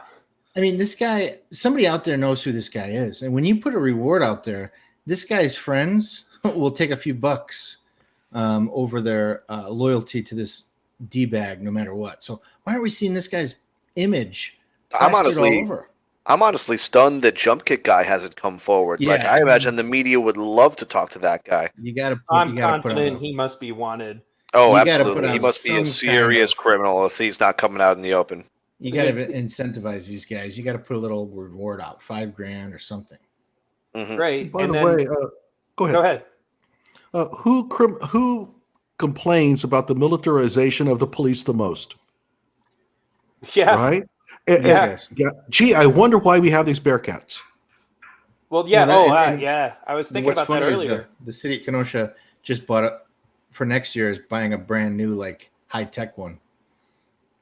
Well, and the fact that they have this Bearcat is the reason this ended the way that it did, which is nobody else got hurt, including the frickin' morons that were trying to engage with cops. And they call it a tank. And I'm like, a tank has weapons on it, you frickin' moron. The only purpose of this Bearcat is to prevent people from getting hurt on the inside. It actually lets them navigate around riots without having to kill anyone. You know, you can see all kinds of videos over the course of the riots of burning police cars, which in many cases initially had cops in them who have then gotten out and escaped. You know, so that's why they have Bearcats, so that they don't have to kill more people. As ridiculous as that sounds, you know, it's not a tank. Nobody's been killed by a Bearcat. It doesn't make the police more deadly. It makes them more able to navigate dangerous situations without having to engage. And here, you guys want to hear something funny too? So the only, I should say, one out of the two African American aldermen for the city of Kenosha, his name is Anthony Kennedy, far on the left, introduced a resolution. You'd think I'm making this up. He introduced legislation for the city council to ban tear gas and rubber bullets, to ban them. I heard about that. Okay. So you're either saying you want the police to have no way to deter these people, or you're saying you want them to use lethal force, I guess. Because if I was on the council still, I would have put a budget amendment to quadruple the funding for rubber bullets and tear gas, because that stuff is awesome. You know, it hurts these idiots, but it doesn't kill them. It makes them disperse.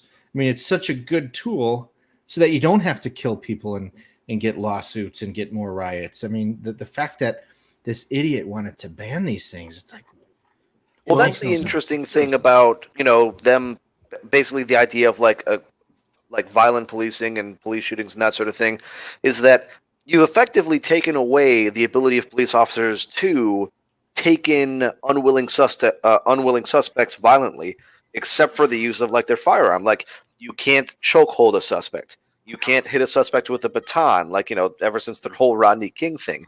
You can't, you know, like punch a suspect or anything like that. The only way you really have to detain suspects is to tase them, which doesn't work like 40% of the time, or point your gun at them and hope that they, you know, do what you tell them to. Otherwise, you could have a, you know, a deadly situation. So they keep. Go ahead. Yeah, they want to ban riot shields. They want to ban riot gear. Yeah. Nobody's getting killed with riot shields, guys. And like one of them literally just kind of let it slip. We need them to be more vulnerable. Like, Yes, there it is. Okay. Yep. Right. I mean, they want to riot, they want to pillage, and they don't want anybody to stop them. And that's the reason why the AR-15 is such an evil symbol in their minds, because it's the one thing that levels the playing field between a small little group trying to protect property and a mob. Did you guys see this evidence that Binger's a white supremacist? yeah. Yeah. I thought that's Oh, I love hilarious. stuff like that. In one of my videos about, I think it might have been Kyle Rittenhouse. Yes, I mentioned the white supremacist thing, except I have LeBron James and Steph Curry and all them holding up this sign right here. Obviously for a different reason. Well, for sure. Well, no, it's so stupid. And the thing is that 4chan did a prank. They literally created fake accounts specifically to go and pretend to be woke people and publish false information to say that the OK symbol is a white power symbol. Like, and even when the hoax was revealed, they just doubled down, because if they can get a picture of anybody doing the OK symbol, they can call them a white supremacist. Go ahead. When I was a kid, I'm 36. When I was a kid, you put the little symbol, the hole, down at your side, and you'd say to your buddy, "Hey, what's this?" And if they looked, you got to punch them in the shoulder. That was the game we played, and that's where that came up. And once I was told that it's a symbol of white supremacy, it took me by surprise, because that was just a game we played. Or, okay, you good to go? Yeah, we're okay.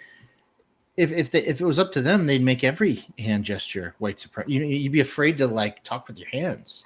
It's stupid. The reason that it's not necessarily just that they fell for it. The reason that they kept doing it is because afterwards, people on the right started doing the OK sign to make fun of them for it. Right. So now they had this narrative where that's the white supremacist hand symbol. It's obviously not. It's being made fun of. People on the right make fun of them by using that symbol. And so they go, see, look, white supremacists doing it. Even it's like a Ben Shapiro type of that sort of thing. It's just an excuse for them to smear people. Sure. They took the bait. They fell for it. People on the right made fun of them for it. They said, look, great. They're proving our points. Now we can continue to go that route. So we were talking about media bias earlier. And here's CBS Morning saying he murdered 2 men at a Black Lives Matter protest.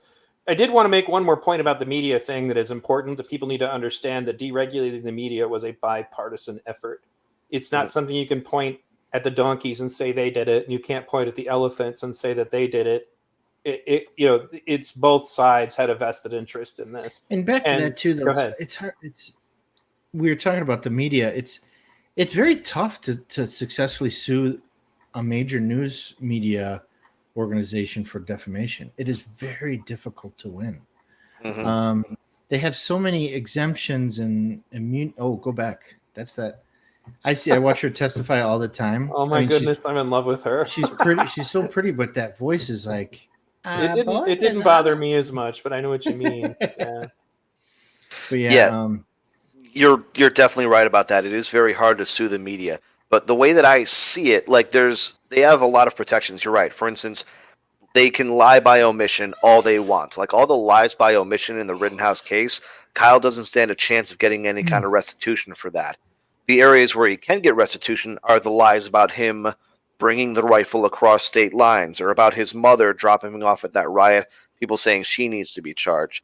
But there's two different standards. If you're a public figure, then there needs to be like malicious intent. If you're not a public figure, then it just needs to be, I can't remember the exact phrasage, but it just has to be basically not doing your due diligence at all and damaging this person's life. And the problem is the courts have ruled that you can be a public figure accidentally. In other words, Kyle is now a public figure, even though he didn't check a box saying, I want to be a public figure. Yes, so but the standard for that is actually surprisingly high, and it might be at the point where Kyle has crossed it, because basically the standard is you have to be considered a household name.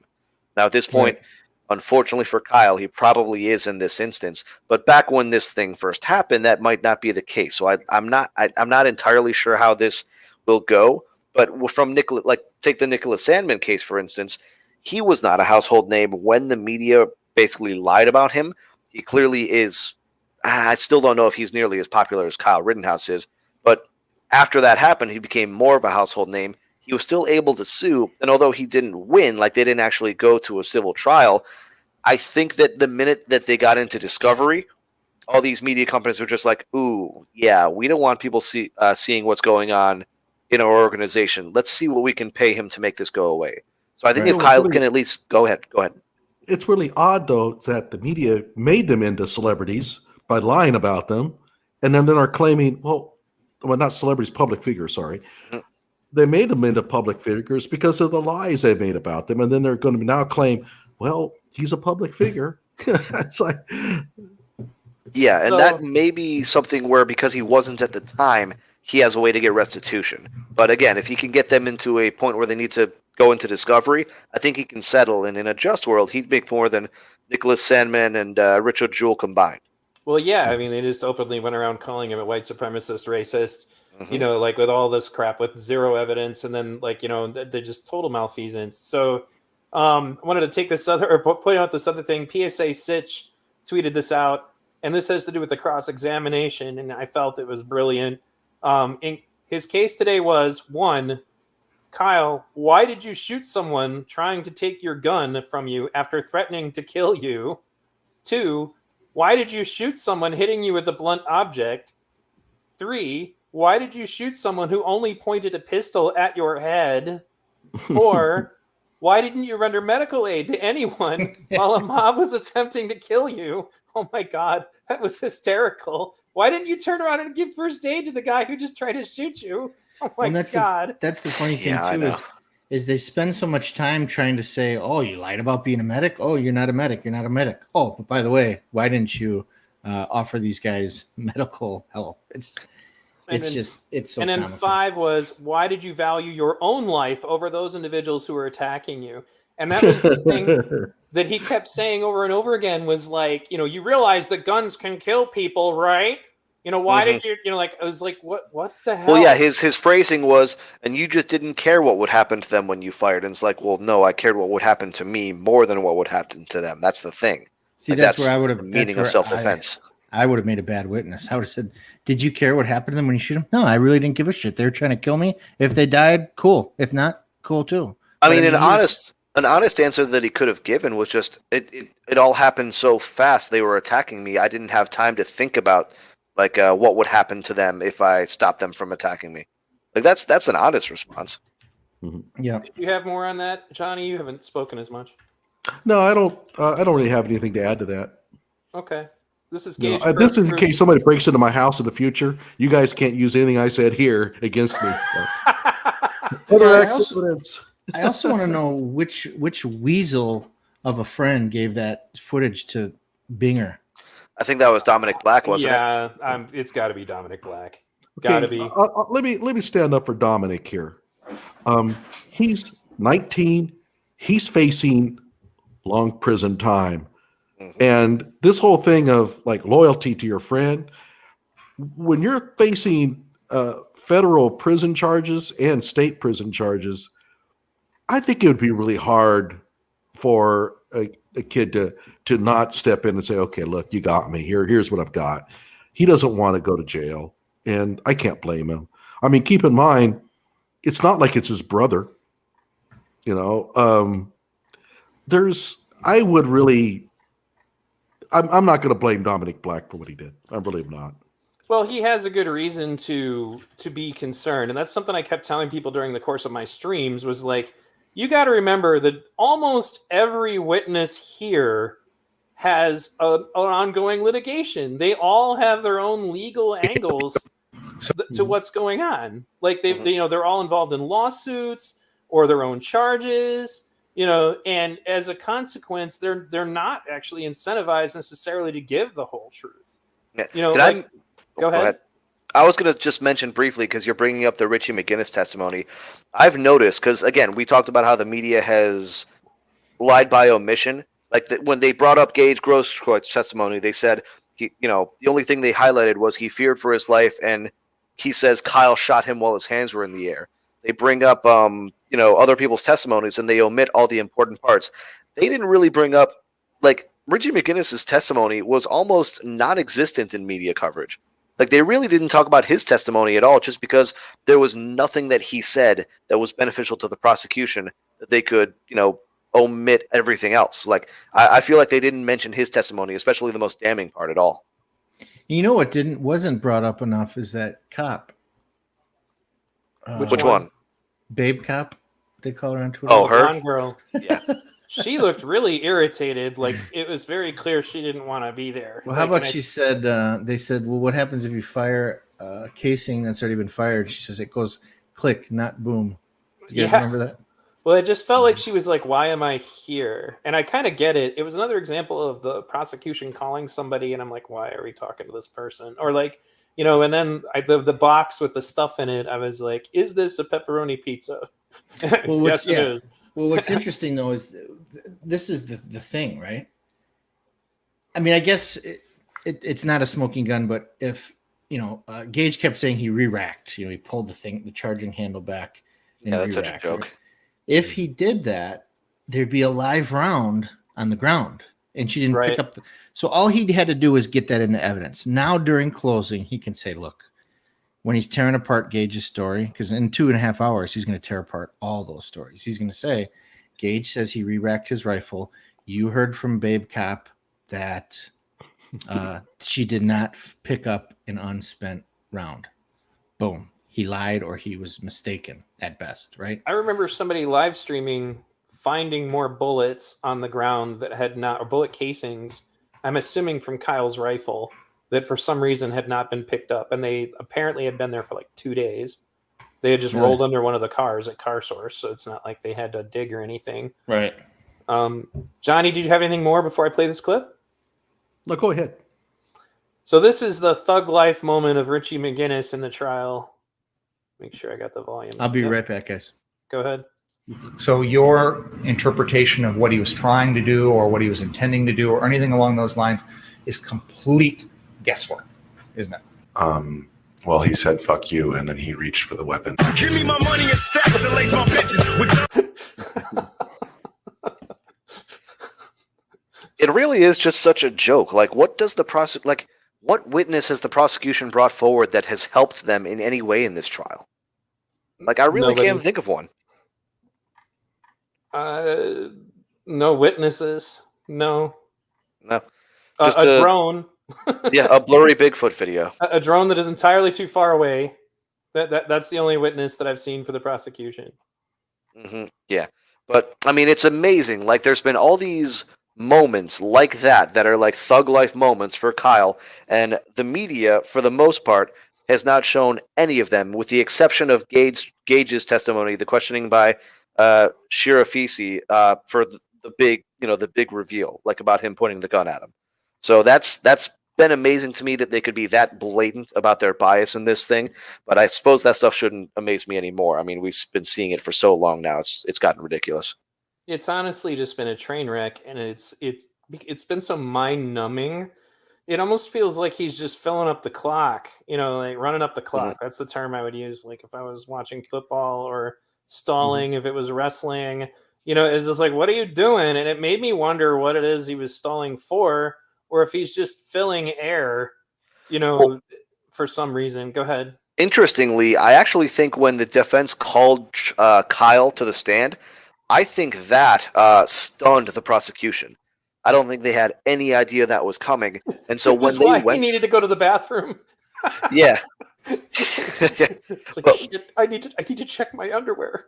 Yes, when they called Kyle to the stand, the defense did. That stunned the prosecution. I think by the time the cross-examination came, they didn't have a prepared set of questions. They had no idea where to go with it, and I think at that point they really were stalling for time in order to get to the lunch break so they could try and figure out a line of questioning to go to, because their first half of those questions were just nothing. They were nonsense. Nothing. Kevin, what do you think of the decision to put Kyle on the stand? I think you may have mentioned it earlier, but honestly, it's one of those decisions that defense attorneys have to make, that if they put him on the stand, they're going to take all kinds of praise and what do we do? Oops, sorry about that. Condemnation. If they don't, they'll take. There's no right or wrong answer. I think in this case, it helps because it shows that he's a human. It shows that he was upset about everything. But Trey Gowdy, you guys know who he is. He's one of my favorite, former congressmen. He was on an episode of Forensic Files, and he says, in his twangy Southern voice, he says, what we prosecutors always say is, what do you call a defendant that does not testify at his own trial? An inmate. So that's kind of the old rule is, you look guilty. I don't care what the judge tells the jury. The judges, if Kyle would not have taken the stand, the Wisconsin jury instructions, the judge would have said to the jury, in this case, the defendant did not take the stand. That is his constitutional right. You are not to use that as a sign of guilt. Bullshit. The jury does not listen to jury instructions, right? when you Well, look yeah, at they're it, just going to go do whatever they want. basically. exactly. That's what I would do, and I'm honest. If a judge, if a defendant screamed out, "Yeah, I killed that bitch," and then the judge says, "You are to disregard what you just heard him say." Come on, I'm going to go in the jury room and I'm going to say, "Let's get this done quick so we can go have pizza," right? So, I think that he had to take the stand because you're going to have the jury wondering why he didn't. And that's going to be a topic that they're going to talk about is, if he did something, if he did nothing wrong, why wouldn't he go up there and tell us? And so I think they did the right thing. Dershowitz agreed to. Do you think the jury responded well to it? I think you mentioned your answer before. Yeah, but they seemed sympathetic to him. They seemed sympathetic to his mother, who, I'm like awkward because I'm like sitting right next to her and, the jury's looking at her and they can hear her crying. I think it was effective to put him on the stand. And if you guys noticed, there was no redirect. Right when T. Claire was done, boom. He and they did it first too. Usually you see the defendant testifying last. In this case, they got it out of the way because they felt they had to, and then boom, then they had other testimony following that. So, the testimony they hear, closer to the deliberation is usually what sticks in their mind the most. But I think we're going to see some very, very sharp closing arguments from the defense. I'm not sure who's going to do them. I think it'll probably be Sharafi. I like him better. I hope he does. Yeah, I mean, they're both really sharp attorneys. And it goes to what you were saying, Johnny, is you hated seeing the defense attorneys going on TV saying, blah blah blah, he should be guilty. Mark Richards is a Democrat. You guys probably wouldn't have thought that, but he's a Democrat, which I won't hold that against him too much. He's but the guy who defended Zimmerman, right? Zimmerman. Oh, no, I'm sorry. I was thinking of Mark O'Mara. My apologies. Oh, yeah. Go ahead. Mark Richards is a Racine attorney. That's the city just to the north of us. But yeah, he's a Democrat, but he's still vigorously fighting for his client. He might, I don't know. I don't pretend to know, but he might be one of those who he doesn't believe that people should be able to carry around AR-15s. But that's not on his mind. He doesn't care. He puts that aside, and he's vigorously defending his client. But yeah, they're both sharp. They're both, they kind of have the different, Sharafi, he uses these hand motions and these, he hypnotizes you. He's just so sharp. And, and Richards is the type of guy, this is ridiculous. And he's been a practicing attorney for 20 years. He it's kind of like good cop, bad cop almost. I think you're going to see Sharafi give the closing arguments, and they're going to be powerful because the evidence has all been on the side of the defense. Then you have the rebuttal, which I don't understand for the life of me. That's one thing I think the founders got wrong. Why would you let the state get to be the last one to talk before the jury goes to deliberate? I'll never understand that. I think it should be the prosecution, then the defense, and that should be it.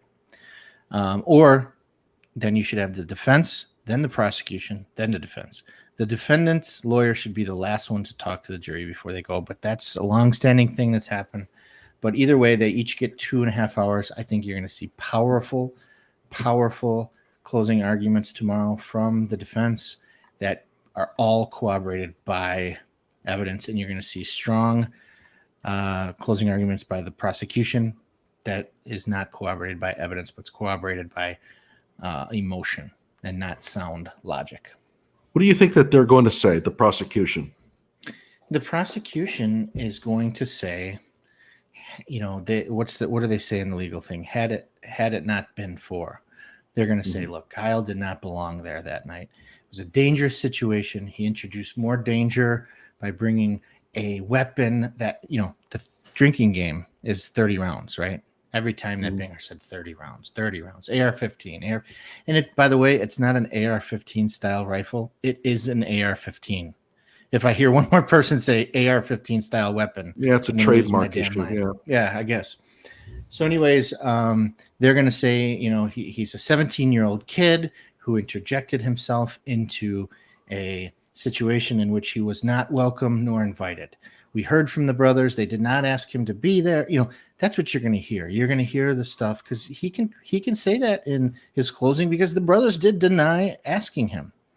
But the prosecution is going to say to the jury, listen to what common sense tells you. Common sense tells you Kyle and his group were asked to be there. You are the judges of credibility. Do you think the two brothers were credible? No, they weren't. No, And I don't think anybody did. The jury is responsible for determining credibility. I think they're gonna. I think Gage, with his long hair and gauged out ears, he wasn't credible. He's suing the city. Remember, Gage. The only thing on Gage's mind right now is that $10 million, and the only thing on his attorney's mind right now is 30% of that $10 million, which is about $3 million. So he's got a lot to win here. Kyle's got a lot to lose. So the jury looks at these things. The car source owners have a lot to lose as well. That's why they lied. So it's hard to hold them. It's hard to get really mad at them because they're sticking up for their livelihood. But at the end of the day, technically, their false testimony could help the jury convict. Because remember, that's part of this media misinformation is he came from out of state to defend a business that didn't want him there. So they play into that with their false testimony, with their perjury. Are you saying he crossed state lines? I'm saying that's what a lot of dumb people are saying. Yeah, wow. And to be honest, I think that part of the strategy in having Kyle testify was so that he could really put that narrative to bed. Because I think that is something that you hear a lot out there in the ether, and they will try and argue the whole he shouldn't have been there thing.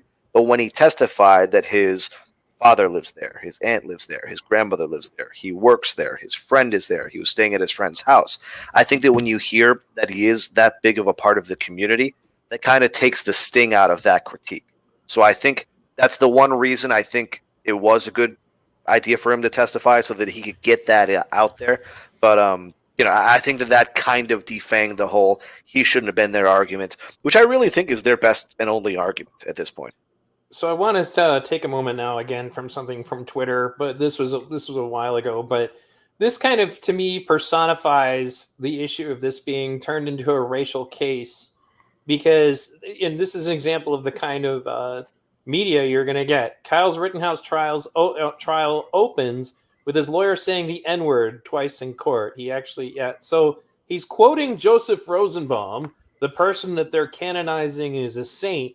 But the media needs to report this because, of course, his lawyers need to be racist. The judge needs to be racist. Everything associated with this needs to be racist so that the race grifters like Black Lives Matter, all their founders are millionaires now. Ibram X. Kendi, Marxist millionaires. Right, who gets paid. Ibram X. Kendi gets $25,000 to do a Zoom call to a school. He doesn't even have to go. There's so much money being made on this racial grift because it's another thing that the hot button issue, like I said earlier, that the news media plugs into the same things that our social media algorithms do, which is that whatever will make somebody upset or reinforce their worldview is what is more likely to keep them on their phone or on their TV, which is why I go out of my way to try to find streams that I don't completely agree with. Like I go listen to Liberal Dan, even though I don't agree with probably 70% of what he says on his show. And I go listen to Glowicki just because it allows me to be also exposed to what's going on in the other room while all this is going on. What is the heartbeat on that side? Because we don't get exposed in any way to what the other side thinks about things, and as a consequence, we all get echo chambered, which just leads to radicalization. But this is an example of completely, utterly clickbait, irresponsible journalism to imply like he said it as if he's they're characterizing this as if Richards got up in his opening statement and said, and then there were these N-words out there in the streets burning stuff down, so we had to go out there with our guns. And that's what this comes this is how this is the image that they're thinking they're putting in the minds of the people reading this. Yes, and it's not accidental. Nope, not at all. No, this is all crafted. But fortunately, I think the race angle of this case has kind of collapsed just because people have found out that it was a white person accused of killing two white people with a white judge and white, like it. The idea that there's a racial angle behind this case, it just seems like such a joke at this point. I think the media has kind of backed up off of that angle for that reason. I know they tried to. I mean, obviously they're trying to smear the judge with whatever they can, like with the whole Asian food joke. But that there really isn't a racial angle to this case, and it seems like the media recognizes that at this point. Well, absolutely. So we've been at this a while, gentlemen. If any of you are feeling tired, we can start talking about wrapping it up. Otherwise, I'm free to continue. Up to you guys. Yeah, I'm going to probably have to dip out in a couple minutes here too myself. Yeah, Okay. I think I'm probably going to call it a day as well. We have been at it for quite a while. Yeah, I that's want to fine. thank you, Kevin. Thank you so much for showing up. You've really helped us understand a lot more about what's going on in Kenosha. A lot of useful information. Well, I appreciate you guys having me. Nice to finally meet you guys virtually. I know we've talked before, but yeah, let's try to do this again post verdict. I think Absolutely. that'd be a fun discussion to have. And I hope that this isn't the last time we get together for sure. Yeah, in fact, I think that was it Paul that was going to form some sort of like post verdict kind of get together. Yeah, he talked about that for sure. It's a question of what the mood What of the the mood will moment be. Yes. I wanted to take a quick second to bring this up because nobody talks about it anymore. But after they found out this was a hoax, then all of a sudden this story went away. But apparently a black woman was putting racist letters in a whole bunch of mailboxes in a neighborhood, like trying to create a hoax. Like they're trying to create a mass hysteria. And I'm curious, it comes back to what I said earlier, like what is the motive to make everything so racial? And it can't just be the grift. There has to be more to it than that. There has to be another motive to it. So, but in any case, it's been great talking to you guys. And for those of you who are tuning in from my channel, I uploaded a couple of videos. One of them, for some reason, is not getting too much play on the algorithm, and I think it probably has something to do with the subject matter. But I openly expose the truth about whether or not riots are even effective as a means of activism. And the truth is, scientifically, they empirically are not effective. And I go over all of it, and in typical V Radio fashion, all the receipts are in the description. So that's the video that for some reason has like 200 views, and all of my other ones have like 1,000, which makes me wonder who is it that has a vested interest in this information not seeing the light of day. So what have you guys, so you take a moment and also talk about the things you're doing, just so people know what to look at on your channels. Okay, I'll go ahead and start us off here. Again, I'm Johnny Walker Dread. I have numerous videos on Kyle Rittenhouse, and I'm going to be punching out a lot more in my Binger Boneheaded Moments. I'm going to be putting out a lot more in that series because he's given me a ton of ammo for that. So if you're interested in Kyle Rittenhouse, and I do some other stuff besides that, but if you're interested, by all means, go to my channel, and thank you so much again for joining in. Right. I want to thank you guys for having me on. Johnny Walker Dread V Radio. It's been great talking to you guys. Kevin, you as well. It was nice to meet you. Name's Bernooski. I literally just started doing YouTube stuff like a month and a half, 2 months ago. Still very new at it, but I feel like each video I'm making is getting better. Basically just talking about like cultural, political stuff. If any of you guys want to see what I have to say about like, the impact of LeBron James or the Julius Jones case or any sort of thing like that. Obviously, Kyle Rittenhouse I've talked about a few times. Feel free to check out my channel. Don't put out content a lot because I work a lot now. I'm in the restaurant business.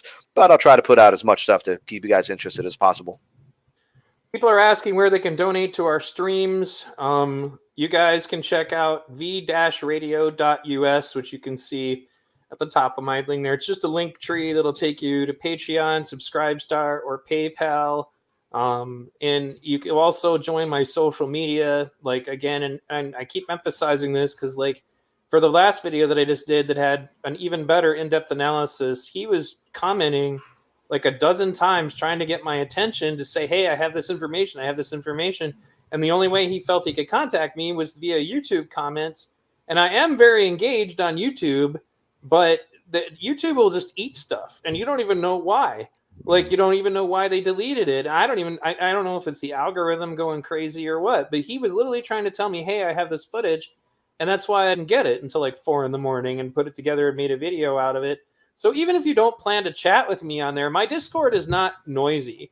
You know, it's mostly just people occasionally posting links, you know, and so as a consequence, you could join my Discord, join my Telegram, join my Facebook, because I want you guys to be able to reach me if you get any kind of scoop, if you get something that you want me to report on.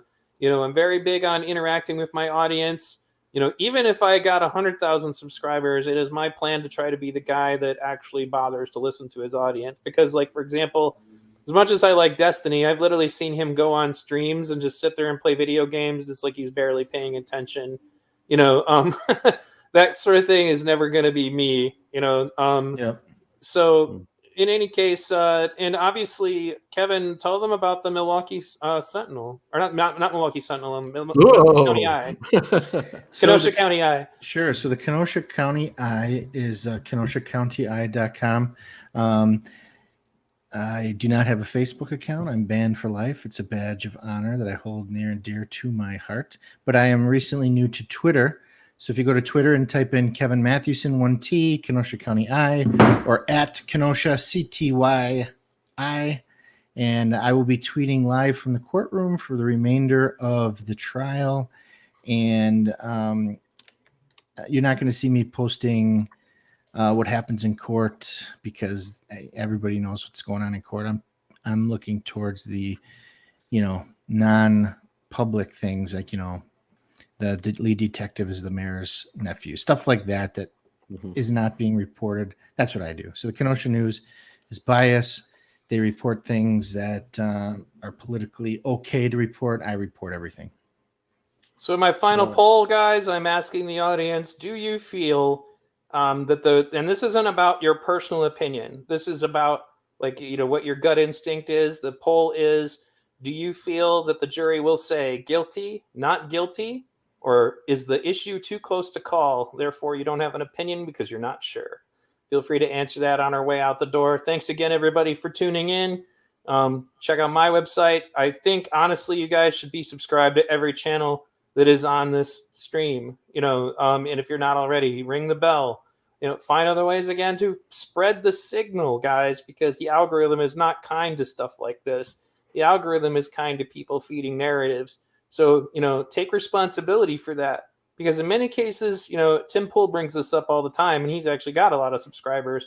You know, in many cases, people are never going to learn about any of the stuff that we're doing if it doesn't get shared, you know. And again, thanks everybody for coming on. It was great talking to you guys. It was a good conversation.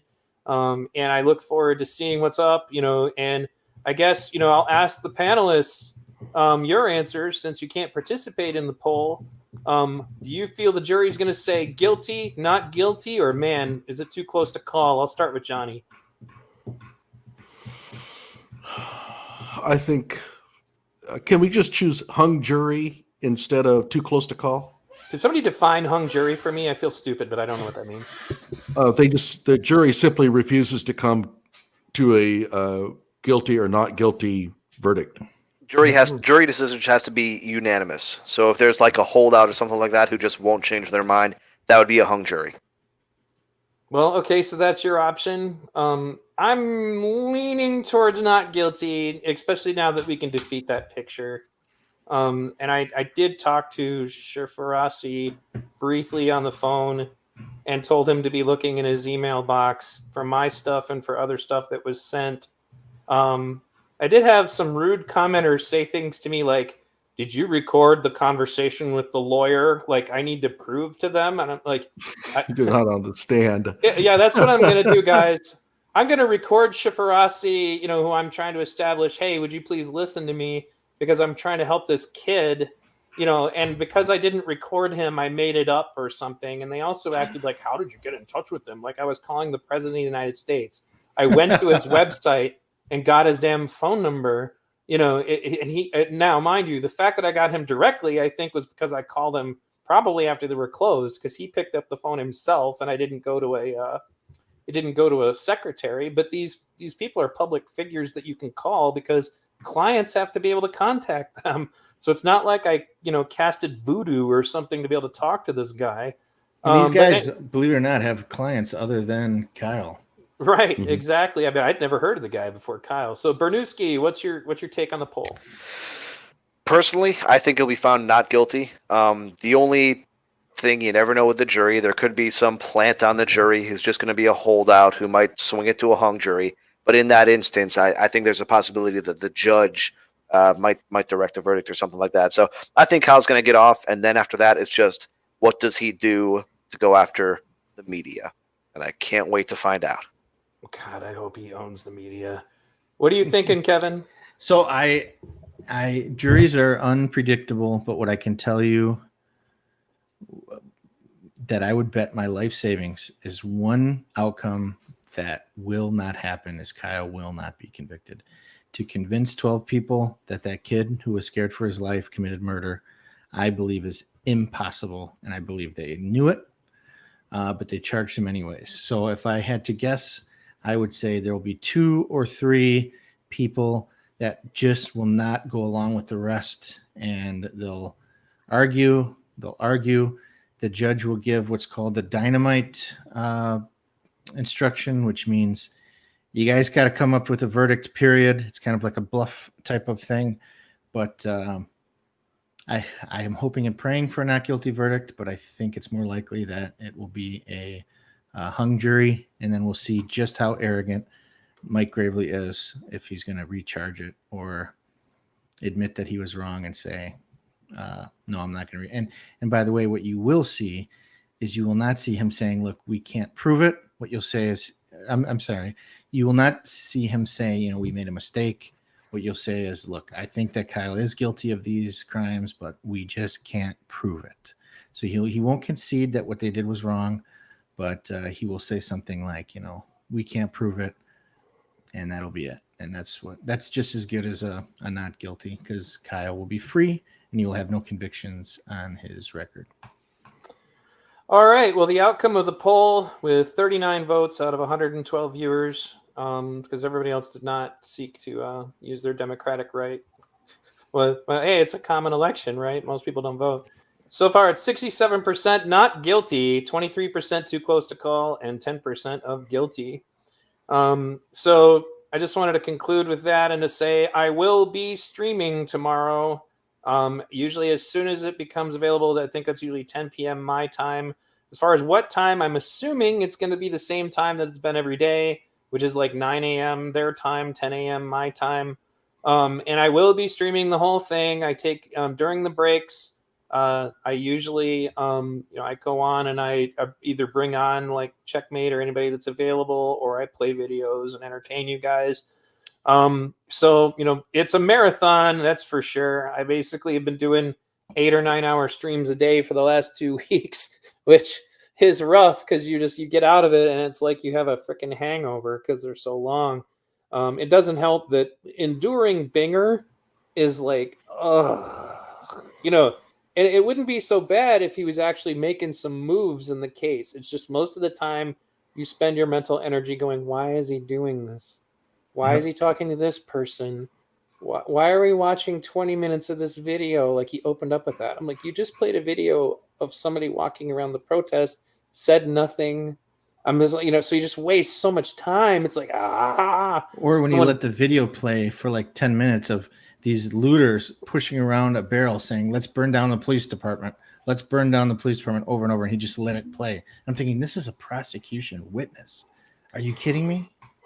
Right, for sure, guys. So that's it for me. I want to thank everybody for tuning in. If you haven't already, like, subscribe, ring the bell, do the same on the other streams that you are listening to this on.